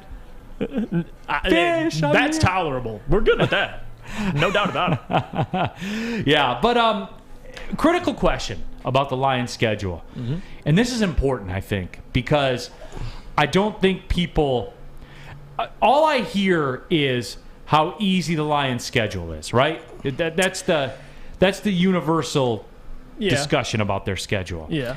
See, me, low key for this Lions schedule this year. Spencer, put this on the show sheet last night, and I think this is very valid. What does a Lions record need to be after the first 4 games? And I think we touched on this a little bit earlier this week, but I think it's absolutely critical that they are 3-1. Critical. And here's why. That second quarter of the schedule, man, is a monster. And I don't think people are understanding. That second quarter of the schedule is, I don't want to say it's when your positioning is set up. Mm-hmm. So, i.e., it's pretty much when your fate's decided. It is. If you're 2-2, and then you follow that up with a 1-3, you're cooked. It's over. You know what? You know what's crazy? I had 2-2, but the more you talk about it, and me and Mike Gentry broke it down on the Jeff and Gentry pod. You can check it out on the YouTube channel. We went through the schedule yesterday, and it was hard, Neal. When you got to the second half of the season, me and Mike disagreed on a lot of these games because they're 50-50 to me. And especially, I put 2-2 because I feel like this team has to be around 500 to end the season. And I think 2-2 through 4 games, especially given who they play. They face the Eagles at home, the Commanders, the Vikings on the road, and then the Seahawks at home. I think 3-1 is doable, but if you look at the teams, I don't think they're beating the Eagles. I think they can beat the Commanders. I don't think they beat the Vikings on the road, and they have to beat the Seahawks. So that puts them at 2-2 for me. But you're 2-2. That second quarter of the schedule, that's at New England, at the Cowboys, home against the Dolphins, and home against the Packers. That could be 4 losses. If I had to bet on it, I'm betting 1-3. Best case scenario is 1-3. Yeah, no, you're not wrong. So under your scenario, if you're 2-2, now you're 2-6. Well, yeah. I mean, if you're thinking about 3-5, man, for you, yeah. If you get 1 win, yeah. No, you're treading water, like Dan Campbell says. Yeah, no, you're cooked, and that's why I think too. You never know how. It's not about how you start. Obviously, it's about how you finish. But it gets more tough. They end the season at Green Bay again in Lambeau Field. But the other thing is, when you get through that second quarter of the season, you got back-to-back road games out of that. They're at the Bears and at the Giants. But, going on the road in the NFL is a 50% proposition. Absolutely. And one thing is, guaranteed in the NFL, injuries are guaranteed. You don't know who you're going to lose. And Bradley K brings up a great point. I agree with Jeff. I think the back half of the schedule is tough to predict. I think a lot of those games are going to depend on which team is healthier. And that's a great point. Like we can predict early on in the season, 3-1 would be ideal. 2-2 could happen. But late in the season, if you lose guys, like if DeAndre Swift goes down, or Penei Sewell, God forbid, any piece of that offensive line goes down, or Jared Goff for whatever reason goes down, you're screwed. And if you're 3-5, 2-6, like you said, Neal, you're drowning. You really are. I'm talking about like in terms of, can you still like quote be improved? Yeah, you can be improved. But I'm talking about when you start this thing, they're not thinking about being improved. I'm talking about like the goal is to make the playoffs, right? Like that's the goal. That's how quickly it can be over, though. Mm-hmm. It's a 16-game season, man. Like 17 now. Well, yeah. I can't get out of that wiring. I can't get out of that wiring, man. I'm not used to that either. I was saying the same thing yesterday. Yeah. When people ask me, I still say, "Oh, they'll be 7 and 9." Yeah. It's just weird. Like the records now and all whatnot. You're not used to it. Like a 10-7 record just sounds weird. Yeah. No, it does. It does. And I think even if they do end, if they're 3-5, there's a chance you can still go 7-10, which would be improved to me. But to your point, to make the playoffs, like in an NFC North that you may be the third best team, like I think Minnesota and Green Bay are just better. You gotta come out and be good early with your entire team healthy. That's the time to win games. I guess the point of my story is, and certainly, and look, on paper, this is fluid. Things will change. Right. Teams that we think are going to be good will not be good. Teams that we think are going to stink aren't going to stink. That's the nature of the NFL schedule. But for the most part, I mean, again, you go to New England, you go to Dallas. What's the highest likely probability of those two games? 0-2. I'm saying 0-2. Yeah. I don't like think if you're gonna bet your mortgage on it, what do you bet? What are you betting it on? Yeah, it's 0-2. You're betting it on 0-2. Miami's more. And Miami's good too. I think they lose to Miami. I think that's more of a toss-up than Dallas or the Patriots at Gillette Stadium. But like you said, I mean, you have Dallas, you have the Patriots, you have Miami Dolphins, then you have the Packers. Like, they could lose all 4 of those games. 100% they could. Casey says, stop looking at matchups. They have 5 home games, 5 away games before the 11th game on Thanksgiving with a Week 6 bye. No reason they aren't 500 by Thanksgiving. Well, Casey, the matchups do matter, though, right? Like going to New England and going to Dallas and having Green Bay 3 out of 4 weeks, that's a problem. That matchup is a problem. I don't – there's no way you're 2-1 in those 3 games, right? No. Not unless a quarterback's injured. You know what I'm saying? You like aren't. Again, everything being on the up and up. Yeah. But see, this is my point, though. Like for everyone that says the season, the schedule's easy and things like that, it's not when you're 3-5. Like that, there's too much ground to cover. Right. So, and I don't like that. I talked to Terry about this last week. Terry Foster. Me and Mike had him on the pod, and we asked him that. We're like, how do you feel when people look at the schedule as Lions fans and say, well, that's a win. This is a win. That team, we should win. What do you think other teams are looking at the Lions and saying? Like I think they could beat the Commanders game 2. What do you think the Commanders are saying when they see the Lions game 2? It's just they're thinking the exact same thing. Motown Cool says 3-5, and this is a key statement here. It says 3-5 is acceptable if the number is 6.5. And yeah, so that's all relative to what your expectations are or where you think they'll be at the end. But I mean, for me, it's one of those things where, because that's the goal, right? And I think, and look, I've been around you guys enough to know how this works. If they come out and they're 3-5, people are going to be pissed off. They are. In the moment, they're going to be pissed off. Yeah, I won't be as pissed off because I listen, it's like you said, it's all about your expectations. Like I expect this team to be 8-9. That's my prediction. So that's still doable at 3-5, but you're not going to be happy. I'll say that. Better than last year, though.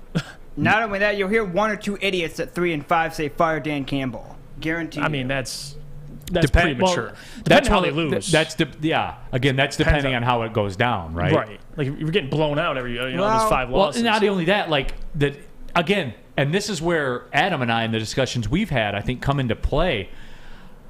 Is it where you're in a tight game and a coaching decision costs you the game 3 times? Then you got to ask those questions, man. You do. Yeah. Like, for real. Game management, like if there's things going on late in the game, of course, you're going to ask those questions. Mike says Mike G wants to know, is Fish on the 10-7 limo again?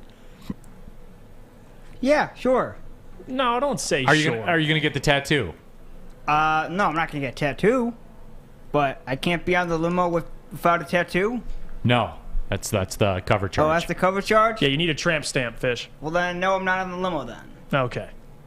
All right. I don't do tattoos. So the limo's just Ryan Armani then this year driving off in it? He's in the 11-6 Yeah, I was gonna division say, winner. he's up Oh, there. 11-6 division yes. winner. Actually, I did see his They NFC win North 6 prediction. of the last 7 to close and win the division. He also says Packers 7 win, which is blasphemous. We have a person that actually is sitting in your chair, Mr. Jeff Iafrate. Adam Beydoun, who said the Bears are going to go 0-17.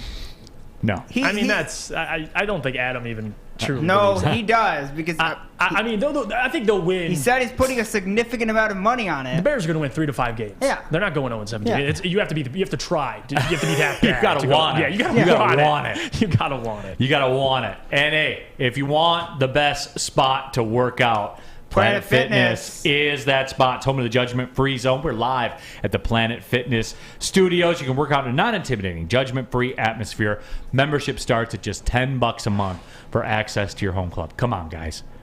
Very clean facility. I work out at the one here on Maple Road. Matt does a great job, the general manager of that spot. I'm in there. I'm doing the hills training right now, so I do take like a 2-week break Where are from you working Planet out? Fitness. You're not working out anywhere in New York? You should go to Planet Fitness in New York. There'll be one close by. There's over 2,000 of them all around the world. Planet I could go Fitnesses. with unlimited guest privileges, bring my Hell son or yeah. whatever I want to do because I'm a Black Card member. Just $24.99 per month. That's a it. steal. Less than $1 a day. New York City, Detroit, Metro Detroit. It doesn't matter. Planet Fitness is where your fitness is essential. At work and at home, we're there with smarter security solutions. Featuring complete automation with customized alerts and more. For over 90 years, we've been the company that's been counted on to protect what matters most, all with personalized service and care. Right now, for a limited time, receive a free video device plus free installation with a new home system. Guardian Alarm. We protect Michigan.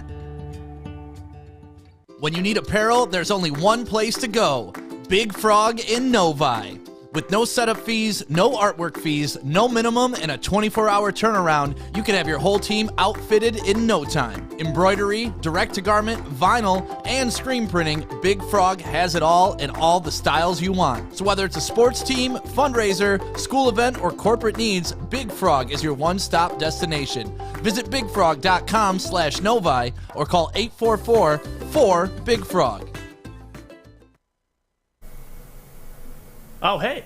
Didn't see you there. Let me tell you about our friends at Alta. Because at Alta, uptime matters. Alta Equipment has everything you need to get the job done. Have a big project coming up? Alta Rent has you covered. You call them today, 844-GO-TO-ALTA. Hey. That is 844-GO-TO-ALTA today.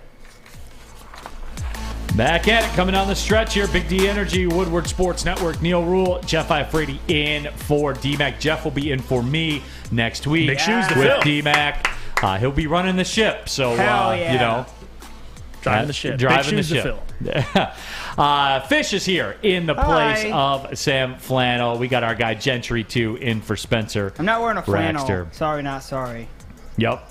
I do own a flannel, by the way. You should have wore it. Every time you fill in on Big D Energy, you got to wear the flannel. You got to wear the flannel. Absolutely. Absolutely. So anyway, did want to bring this up because, and we've talked about this to some degree with the Lions and the defense, where I think that's the biggest concern I think for Lions fans is the defensive side of the ball. Within that, there's some talk going back and forth about the linebacking core, the secondary, which one is it? But I think the biggest news that has come out of training camp so far, it's not anything that surprises me. Right. I don't think it surprises people per se. I think it makes them sad. I think it disappoints them to some degree. Will Harris is taking first-team reps now at the cornerback spot, where Jeff Okudah was kind of penciled in to take those first-team reps. And, I'm always going to be concerned about the linebacking core, the Anzalone. Who laughed at that? Oh, you did? Okay. Aquara, Board. We'll see, with Chris Board. But, again, my problem with the Okudah thing and the first-team reps and him losing the first-team reps is what's invested, right?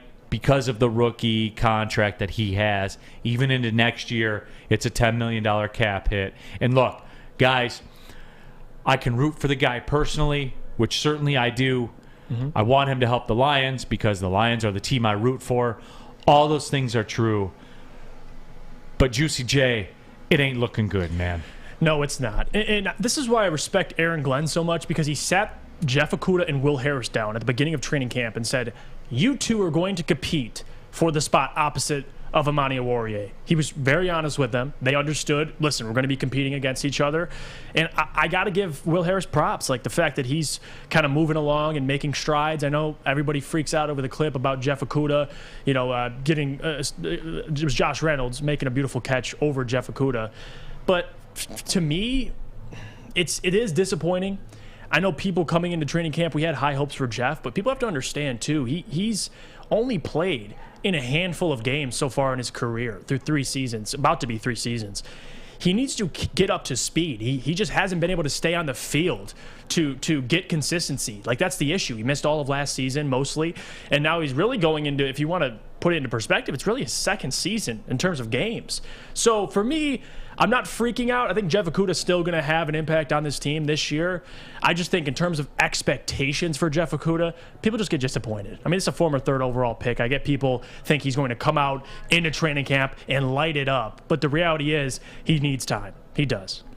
Yeah, and by the way, some news from Corey Woods. He posted this morning about Josh Paschal, about him being on the active PUP list. Dan Campbell this morning said that he is ahead of schedule with recovery. So that certainly is something that is good to hear. Okay, he does. But yeah, I mean, we're talking right now about this whole Jeff Okudah thing. Mike G says working in Okudah slowly is okay. He's a Buckeye, so you have to speak slower to those players. Paul Johnsonish. This is the last chance for both Okudah and Harris. Brad Holmes goes out and replaces both of them if they can't cut it. Paul, but that's why Okudah's going to be kept, because you got to pay the money anyway. True. That's where this thing changes, man. It absolutely does. That's why it's concerning to me, because it's a killer. It's a $10 million killer. For a guy who could be your 3rd best cornerback. Could. I'm not saying he will. Right. As of right now. That's the issue. And at least the secondary, at least you have Amani Oruwariye. Like, that's, if you want to compare the linebacking core to the secondary, at least you have a foundation piece. But with Jeff, like, I just don't know what to make of it. I really don't. And this is a big year for Jeff. Really, you could argue a make or break year, similar to the Pistons with Killian Hayes, because the narrative is written, but he has a chance to change it. It's not about where he was drafted. I've already moved past that. It's about what can he do for us getting paid what he's getting paid. And that's how you evaluate it. And Coquet on our YouTube chat thread, Coquet's a big-time contributor to the show, says he needs to start. If he's not good enough, they need to get rid of him. Don't let him ride the bench chewing up the team's money. You don't have a choice, Coquet. The money's guaranteed. Like, as part of the rookie deal. You gotta wait it out. You gotta wait it out, man. Like, he's getting $10 million next year. Like, that's happening. Whether you want it to or not, whether he's here or not, it doesn't matter. It's happening. So from that standpoint, that's why you would think if it comes down to one of them, that's Okudah's going to get every opportunity. Absolutely. Every opportunity to get the job. But that's why it's intriguing to me to hear that. And like I read it, but I didn't comprehend it, and I didn't really think about it. I mean, think about that, guys. If Will Harris is getting the first team reps, knowing what we know, right? Yeah. Next year's guaranteed money. No, that's a pretty damning statement, man. And even more damning is Will Harris last year was so bad at safety, they had to move him to cornerback. And not to mention also, what other team is Will Harris starting on? Like, I can't think of many. So the fact that Jeff Okudah's losing this battle, that's what's disappointing. And not to mention, Steve said it best, Jerry Jacobs waiting to get on the field as well. Jerry Jacobs, A.J. Parker, these guys have undrafted free agents that's shown they could be serviceable starters. So a lot of pressure on Jeff Okudah. Yeah, and, people are talking about Dr. Detroit Okudah's 5% of the cap. Can we afford that production? We could trade him. To who? And for what? Yeah. Not pay 95% of the salary and trade him? Like, that's... Who's going to take... For a late pick? Guys, he's $10 million next year. $10 million. Like, that's what it is. I want it to work out. Hell yeah, I want it to work out because it'll help the team. But I'm just... He's making, if you want to look at it into perspective, he's about half of what Jalen Ramsey's making. So, like, if you say it like that... Right. Is he 50% of Jalen Ramsey? Yeah. 248? Yeah, 248. Call up. Yeah, but again, guys, like, that's what it is. So... It's a very damning statement. It's very deflating. Ransom, could we trade Okudah? Does he even want to be here? No, you can't trade him. Like, we got to keep going through this. There's nothing you can do about it. He's the fourth highest paid player on the team this year. This is the reality of the situation. It's $10.7 million next year. It's going down. It's going down, guys. So, Dominic, Neal always shutting down bad ideas in this chat. LOL. Bradley K, I'll take a bag of footballs and a Gatorade. Is that no. Avila? Yeah. No, they'd rather keep the Gatorade in the bag of footballs because they don't cost $10.6 million, guys. Yeah. And this, again, has nothing to do with Jeff Okudah, the person. It's just you're trying to think of it from a business perspective. Like, if you're a general manager, it has nothing to do with Jeff as a person. I think he can be good this year for the Lions. I still think that. I still believe that. But it's a decision Brad Holmes is going to have to make, like, for the future. And that's what I'm waiting on. That's why I'm excited to see him this year. Doughboy Steve, B. Stu out there at training camp. He's a big MFer. Yeah, Corey Woods tweeted about that as well. Could see him on the defensive end or something like that. Paul Johnsonish, I predict Harris will be one of the first cuts after week 3 of the preseason. And, he's getting the first team reps right now. So I don't think so. So I don't see it. Yeah. You know what I'm saying? At least as terms of what it is. There was another one. Nico says we're stuck with him till the end of next season. Yeah, that's the reality. Yeah, that's the point. That is the reality. And Chuck says it well. This is not a video game. You got to find somebody that wants to trade. There was another question, Fish, that Mike G asked. Practical question: could Okudah cover any of the Toronto Argonauts? Not Rocket Ismail back in the 90s. No, I don't. Probably. That's so.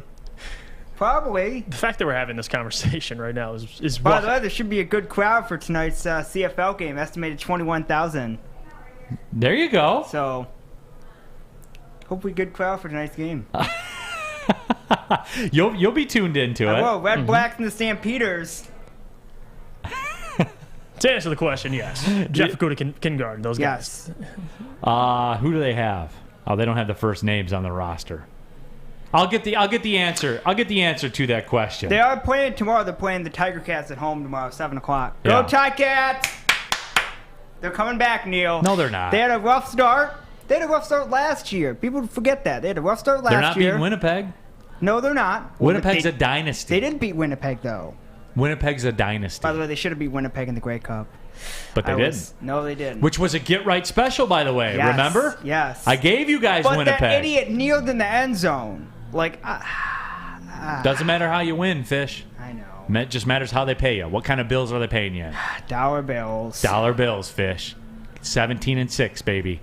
Don't ever forget it. I won't. Winnipeg's getting to the point of the season, though, where they're going to be overvalued a little bit. You think so? I might flip the script. Oh. I'll keep an eye on it. Okay.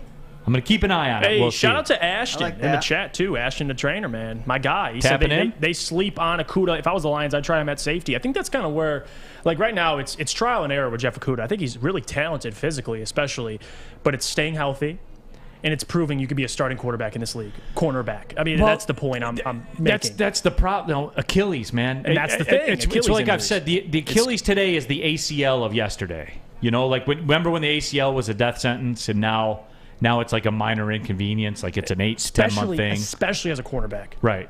That's the rub, man. Like it's the Achilles, and don't get me wrong.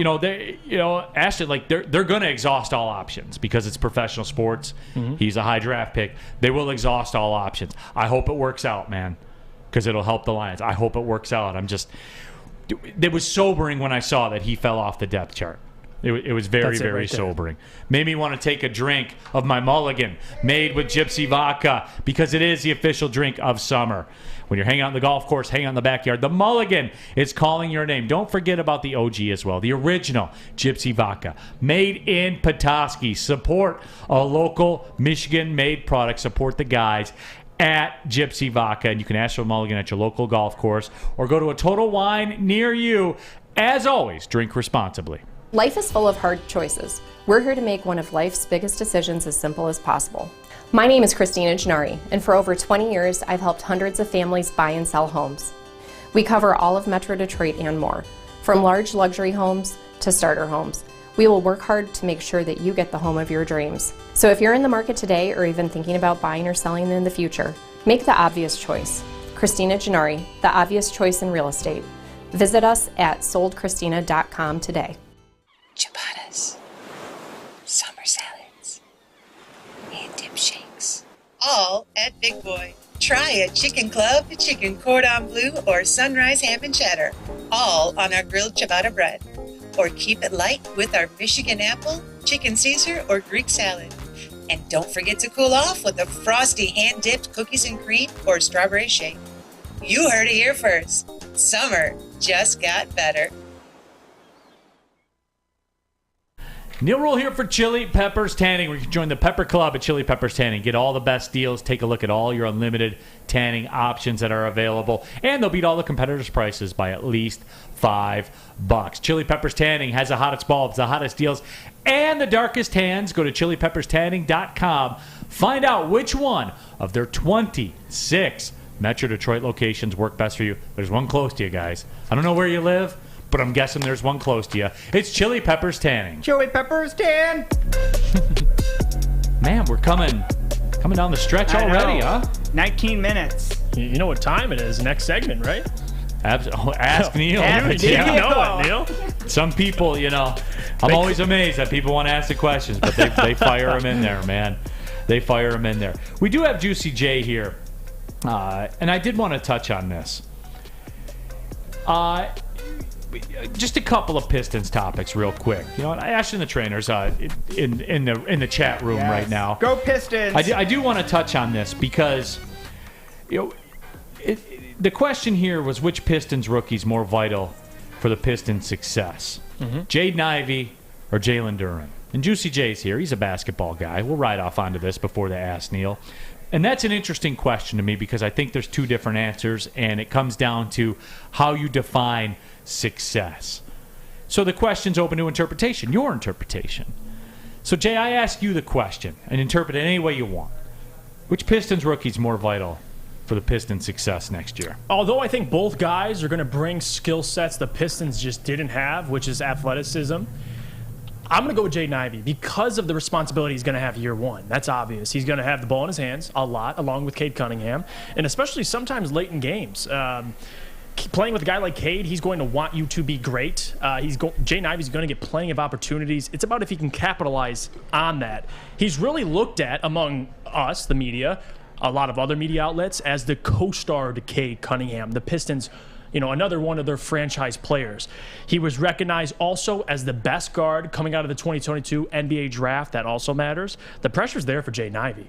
For Jalen Duren, this is a guy who Troy was comfortable taking at 5, but he fell to 13. In this year, he's going to play minutes. I don't know. He might play 15, 20 minutes off the rip, but late in the season, he could start. But if you're talking about who's going to be more vital, no question it's Jaden Ivey. And how I determine success is them contending for the play-in. And that would be based upon what Jaden Ivey brings to this basketball team, because there's no question what Cade's going to do. He's going to be that dude.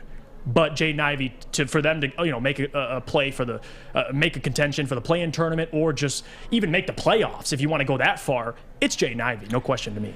Yeah, and I think for next season, it's Ivey, because here's the deal. and I know people were very dismissive of Jeremy Grant. Jeremy Grant is a very, very good NBA player. Jeremy Grant is a 20-point-a-game guy. They're not easy to come across. They're not. I know that. We were pretty dismissive of him on the way out, at least as a chat group and things like that. I was not. I was if they decided to keep him, I was cool with that. Ultimately, it didn't go that way. So they traded him and they used a pick to get Jalen Duren, and here he is, and I'm cool with that. Next year, though, again, this is why I tell you this, guys. The record can be bad again, but they can be a better team. Absolutely. And I'm leaning. I think we're at a point we need to manage the expectations a little bit with the Pistons. I think even the play-in game stuff is a little strong right now. You took a 20-point-a-game guy off the floor, and you'd have to double your wins in the East to make the play-in. That's how it goes. You gotta have 40 wins. I know it's fun. I know the hopium stuff is fun, and we can love the direction. Mm-hmm. I'm not saying that. You gotta love the direction. Absolutely. Again, for me, it's not even the direction as more as it is about the philosophy. Mm-hmm. Smart with free agent money, value draft capital. We're seeing a theme among 3 GMs in this town. It's just, for me, for next year, you do have to manage expectations to some degree. To have any kind of success next year, it rides on Jaden Ivey. It does. Because he's stepping in and Jeremy Grant stepping out. Where are those 20 points going to come from? And, you brought up the point, too. Look, Cade Cunningham is, and I said this when we played him at Oklahoma State. I said this on the air. You've heard me say this. He's a Tupac player, man. How do you want it? Because he can get the guys involved. He can score the ball. That's why he's such a weapon. Right. Because versatility is the key. That's today's NBA. Is 5 dudes on the floor, figure it out. And if you got a facilitator that can get the best, or not get the best out of everyone, I think that's overused. Mm-hmm. I think can put guys in position to be their best. Right there. That's the guy that you want. You want the Cade Cunningham there doing all that stuff. With all that being said, Jaden Ivey's under a lot of pressure this year. Based on some of the expectations, because people are talking about that, playing games and playoff picks. They're not there yet, guys. Right. That's not to say they won't be there soon. Again, you're taking Jeremy Grant off the team. Olympic team member, 20-point-a-game guy. Again, I know that we, again, we were dismissive when he left town. It's just you're losing that production. And even on top of that, what he brings defensively, I think, is the most underrated thing. Because if you have Jeremy Grant on your basketball team, if you face guys like Giannis, Kevin Durant, Jason Tatum, you have a player you could throw on those guys. And listen, you're not going to stop anybody in this league, but you can certainly slow them down. That was Jeremy Grant's job. So I'm curious to see this year who that guy is. Who's the guy you can throw at, those guys, Giannis, KD, Jason Tatum? I don't think they have it right now. Maybe it's Livers, maybe Sadiq, maybe. But that's what you're losing. And I think Jaden Ivey, too, the upside he has, I don't know. I mean, I get the Duren. People can mention Duren. Well, if he's great, of course, it's going to propel the Pistons. And I agree with that. But, you drafted Jaden Ivey to be your franchise player alongside Cade Cunningham. So the pressure is, there's difference. I think Duren in the next couple years can be a part of this core as one of those guys. But right now, in his rookie year, everyone's looking at Jaden Ivey. Right. Everybody. And Jalen Duren's a dude, he's a dude that can turn the franchise. Absolutely. Because he's the guy that not everybody has, right? That's with the size, the rim protection, and just the rim protection angle alone for the Pistons is something they haven't had. I don't even remember the last time. Me either. That they've had true rim protection. Stick, you're in the building. My guy Stick, what's popping? Hey, man, I know you're talking Pistons. I didn't want to take this off course. You guys want to still continue the Pistons talk? Not when you walk in the building, man. Well, we do what you want. I still, we talked about this a little bit in the hallway yesterday. There is no way you're gaining 3 yards running the football in the NFL. Here we go. I mean, Neal, you are one of the most self-aware people that I know in my life. Right. And for you to have this take is shocking to me. Shocking that you think you can gain 3 yards in the NFL rushing the football. But Neal said this since day one. Before you could complete a pass. 100% I could gain 3 yards rushing before I could complete a pass in the NFL. He's absolutely right. What is your 40 time, Neal Ruhl? I don't know. I would say I'm somewhere. I got to be somewhere mid fives. Yeah, I would say mid to high. I would say probably high fives, but maybe six flat. Yeah, you're going to get murdered in the backfield before you even get your hands on the ball. Not when I'm running behind Penei Sewell. So that's the caveat of the argument: is you get a Hall of Fame. But what if Penei Sewell's going up against Aaron Donald? What if it's a stalemate at the line of scrimmage? Do you think you're beating a linebacker through the hole?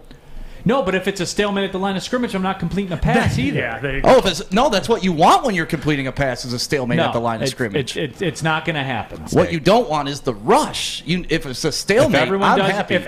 I'm assuming everyone does their job, Stick. If everyone does their job, then I will gain 3 yards rushing. Mike, put a poll. Put a poll in the chat. I want to get the Big D energy. I want to get all the viewers' perspective on this because my opinion on it is if I'm playing the quarterback position, not me actually, erase that. Any Joe Schmo out on the street can play the quarterback position. There's a lot more that goes into it, like cerebrally, like in your mind. You have to process a lot more things, in my opinion. Yeah. Now, if you talk about getting rid of the football in 1 second, okay, maybe you have an argument. Yeah, we're not talking about navigating a whole game. We're talking about one play. One play. I trust my arm to be faster than an NFL defender than I do my legs. And that's kind of my logic behind. There's no way I'm outrunning anybody. But it's not just your arm. You're also trusting you to be able to process a defense. Yeah, I can do better than you just running a football. If I'm running a little screen pass, or Braylon brought it up yesterday, even a hook route may be a little easier to complete because that's usually when the defender's coming back, a timing route, something like that.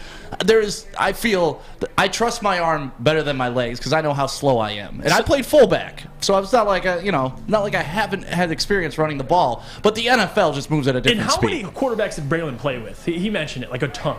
Right? Yeah. And how many quarterbacks that could throw the actual football did he play with? All of them could throw the football compared to the average human, but compared to NFL quarterbacks, they all sucked for Braylon. I'm sorry. So what would Joe Schmo be out on Woodward Avenue? Like, that's my question. The same guy that's getting trucked in the backfield. That's the guy, man. I look at guys like Craig, and I'm not saying we're Craig Reynolds. I'm not saying we're, guys that have come Joik was supposedly a guy off the street, right? Well, Joik's, he's an incredible athlete. Joik was a guy off the street. And he got 3 yards, so there you go. Yeah. And none of us are Joik. By the way, happy birthday, Joik. Happy belated, buddy. See, there's so many factors that go into this, Neal. Like if I'm running the football, what offensive line do I have? Like, what is it? Is it a wildcat? Can I just snap behind the center and run directly straight forward and get 3 yards? I'm not worried about the line. I'm worried about the linebacker because that's who you got to beat. Let's say everybody on the line does their job, but if you're still accounted for by a linebacker who's much faster. Ray Lewis, you're gonna beat Ray Lewis to the hole. No one's saying I got to go against Ray Lewis. Okay, if you're a quarterback, you got to worry about the linebackers, the secondary. You wouldn't beat Boss Bailey. You wouldn't beat Teddy Lehman to the hole. Oh, I'm not saying I would. Now, come on. Yes, I would. Butt kiss award winner Teddy Lehman. Yeah, yes, I would. 100%. Hell no. What are you talking about? Patriots, Teddy Lehman, or are you talking? Oh man, there's just no way you're getting 3 yards in the NFL. It's a good conversation. This is why. If the line does their job, I will get 3 yards before I complete a pass. Man. Yes. No. Yes, I will. All I got to know is I got Bray on my side and Neal. Right. And D-Mac. And D-Mac they all think running is, and I just cannot wrap my. What would Braylon Edwards know? What would he know about being a wide football? receiver in the NFL? What would he know about football in general? I don't know. Talk about that at the 103 Club. Yeah, what would he know? We do have the 103 Club coming up. We do have the 103 Club coming out. Yeah, that's going to be a great... I've forgotten all about that. Thanks for coming in and reminding me, man. Oh, I wasn't going to let you get away with it today, man. 100% I would gain 3 yards before I completed a pass. You couldn't gain 3 yards on Jeff Iafrate. So you're saying I am not capable of a 3-yard carry in the NFL. Correct. I'm not capable of it on any play. No. Like we could do 100 straight plays and I would not get 3 yards. Correct. You're wrong. Oh yeah. I can't get with you on that one. You're wrong. I got to see your footwork first of all, but like Let's go honestly, there is no way you're beating a linebacker. Right. No way. Mike, I'm not saying those guys are running 4.40s. I don't have to beat them. Yes, you do. No, I don't. Yes, you do. No, I do not. Then who are you beating then? I've seen running. No one. I'm running through the hole. And not only that, Neal, I've seen linemen push people 3 yards. Like Penei Sewell could shove Neal in the back and probably. Yeah, you've also seen linemen get pushed back 3 yards too. Not right? every single play. I've seen quarterbacks get ripped if through you average 3 yards in the NFL, you're a serviceable running back, right? You're not going to average that. But 4.5 is a good running back. Yeah. Well, one of the And greats. elite, and right? I got to put context in here too. Nick Leach, our guy, he runs social media. He put it on the Instagram story yesterday, and I think it was about a 70-30 split for the rushing 3 yards. We have it up on the YouTube chat And poll now right now. 68% of people say you rush 3 yards before you complete a pass. There's just so many moving parts. I would contend it's easier for a defense to stop you trying to throw a pass than it would be, provided you have a good. How's your good arm, offensive Neal? line. I guess. How is your arm? It's serviceable. He's got a cannon. Yeah, it's serviceable. All right. Because that goes into the equation. Because I'm equating this to like my skill set. And I get right? that. I get that. Like a Joe Schmo, you'd have to teach him how to throw a spiral. Yeah. And throw it accurately. I think, and but the end understand result timing. of all this is like, because when you throw a pass in the NFL, you're not throwing the pass to the person, you're throwing it to a spot. It's his job to be there. Yeah. So I mean, it's timing. It's all the same. But my point is, I need more people to do the job for me to complete a pass than I do. I need 4 people to complete a job in order to get 3 yards. I get the center, the quarterback, the handoff, whichever hole I'm running. That's it. To complete a pass, dude, there's a whole lot of people that got to. See, Gerald said in the chat, how many people can complete a pass in the NFL without a rush? Like, just can you actually throw a football? Yeah, true. I mean, everybody can run. We know that, but I'm just telling you, that game moves so fast that the average Joe is just getting absolutely destroyed in the step on the Have you field. seen Waterboy? Like when Yes, when Michigan tried to put in their towel boy to be the running back, that's what would happen to everybody that stepped on the field. Everybody. Not with the Lions' offensive line, brother. And thank God for that. 103 Big Club nasties, baby. Coming up next. Did you get more bourbon? I did go get new bourbon. All so right. yeah, 103 There Club. may be a bourbon thief amongst Woodward Sports. We'll discuss when I get back. The eye in the sky will know. The eye in the sky will. Well, you know who it is. Definitely me. We're combing over footage, yes, as we speak. But Yep. yeah, the 103 Club. Look for it from the Woodward Sports our social media accounts and everything out there. Yes. We have an old fashioned. We talk about things. Yeah, that's it. It's a That's very right. basic podcast. It's no prep, just a bunch of dudes doing dude stuff. It's basic, but not for basics. Yes, it is. No, it's casual, but not for casuals. There you go, my guy. Stick, Yes. everybody. We talk about the Sports Marketing Agency. They help spread awareness. Nothing basic about them, everybody. They help spread awareness about mental health and substance abuse. Their podcast is called This is the F Word. Spreads awareness of fentanyl and other addictions that are plaguing our communities. Go to thesportsma.com if you're struggling. If you know someone else that's struggling, thesportsma.com. Sports Marketing Agency. They're here to help. Hi, my diamonds. It's Crystal with an X. You want to get hot and perfect like me? Here's my super easy routine. Drink at least a gallon of water before you wake up. Attach a weight to everything in your house. Sell your car and just sprint everywhere. Scream when you exhale. Don't follow Crystal with an X. Do your own thing at Planet Fitness with tons of equipment and free fitness training in our clean and spacious clubs.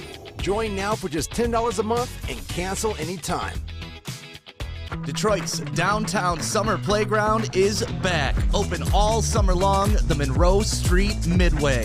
Enjoy roller skating, free Wi-Fi, food trucks, art installations, and so much more. Don't forget to take advantage of the basketball court, putt-putt, and, of course, family programming all summer long. All art installations are done by Detroit artists, and it's a fun, safe event from people 1 to 100. Go to deckedoutdetroit.com. All right, well, if you think you can complete a 3-yard pass, you know where to go. Fulling Warehouse today. Tell them, Fulling Fish. Warehouse is the football game in Antioch, Michigan. Thanks, Adam. 2 ways to play: $12 limited open play or $120 lane reservations up to 10 people. $2. They have a $2 mystery beer. You got a rare $2 bill. Throw it in the machine or 1 singles or 2 singles, whatever it is. Anyways, they have a full bar. With all your beer choices. Neal's been there a bunch of times. Check it out, thefollowingwarehouse.com. Detroit City Football Club goes down there. So check it out, followingwarehouse.com today. Fish didn't break. He didn't He break. got hit with a pillow. He's a professional. I got murdered with that pillow. That pillow stung me. The stick came in here. We chewed up a lot of the Ask Neal time. Fire them off. All right. All of them you got. Fire We them got off. 2 minutes. Yep. Let me see here. I guess we'll start with the question you mentioned before the break. Yeah. Would you allow me Me in a tuxedo. Would Juicy J, if he were serving drinks at a party I was having at my house, would I require him to wear a tuxedo? I would allow Juicy J to work up the ranks quickly. If he did a good job, yes, he would have to wear a tuxedo. If he did a good job, I would promote him to parking cars. So, like, when my esteemed guests like Adham Beydoun come through, Juicy J would jump in there real quick and drive it down the street and park it. Then he'd sprint back up and get to the next car and everything like that. I see a bright future for the young buck. I would allow him to work his way up at events at my estate. Nice. I want to see here, what do we got? I know people kind of got consumed into that last conversation. A lot of people want me to go to training camp. Yeah. What a segment that would be for Woodward Sports to get you on the field at training camp. I should go down there and run a 40. You should. Yeah. Run a 40. And let's see what you got. All right. Ask Neal, hot dog flavored. Oh my God, what are we doing? Hot dog flavored candy corn, yay or nay? Come on. That's nasty. Did you see what Fish ate yesterday, by the way? Okay, so I didn't Explain. actually... All right. I want to get Neal's reaction. So I was scrolling down the Twitter. Shout out to Sports Jim the second, I think. Scrolling through Twitters, and I found he posted a picture of a hot dog bun with American cheese on the bottom, hot dog, and ravioli, beef ravioli on the top. That looks incredible. So I posted the picture on my Twitters, and people thought I actually ate it. I did not, but I'm going to eat it this weekend. I think it looks awesome. The guy... He also has, like... I would eat 50 of those before I ate one piece of hot dog flavored candy corn. I can get behind that. Yeah. He has other pictures out there with, like, SpaghettiOs inside of a tortilla flour shell, the beefaroni. It's all like Chef Boyardee related. You're getting heavy. You're getting heavy in the sodium game. I crushed those in the childhood days. Oh, I bet. Chef Boyardee loved you. Oh, this is hilarious. All right, last one. Here we go. One more. Drop a bomb. Ask Neal Ruhl, when you score 3 yards on the ground, does your butler do your end zone celebration for you? Yeah, I'll hire somebody. I'll hire somebody to do the celebrating for me. I'll be out next week. Juicy J will be in for me with D-Mac. Yes, sir. Hey, every day, guys. Appreciate you guys, man. Everybody tapping into Woodward Sports. I'm grateful. I've been here almost a year now, and this is. I don't believe what this has turned into. Real talk, like I don't. You guys are incredible. A lot of the same faces every single day. You say like the show's a big part of your day. You guys are a big part of my day too. I think about you guys a lot, so I'm thankful. I'm appreciative for Juicy J, for Fish, for Mr. Gentry. My name is Neal Ruhl. Thanks for tapping in. Big D Energy, Woodward Sports Network. Well, see you later. Go watch the Premier League.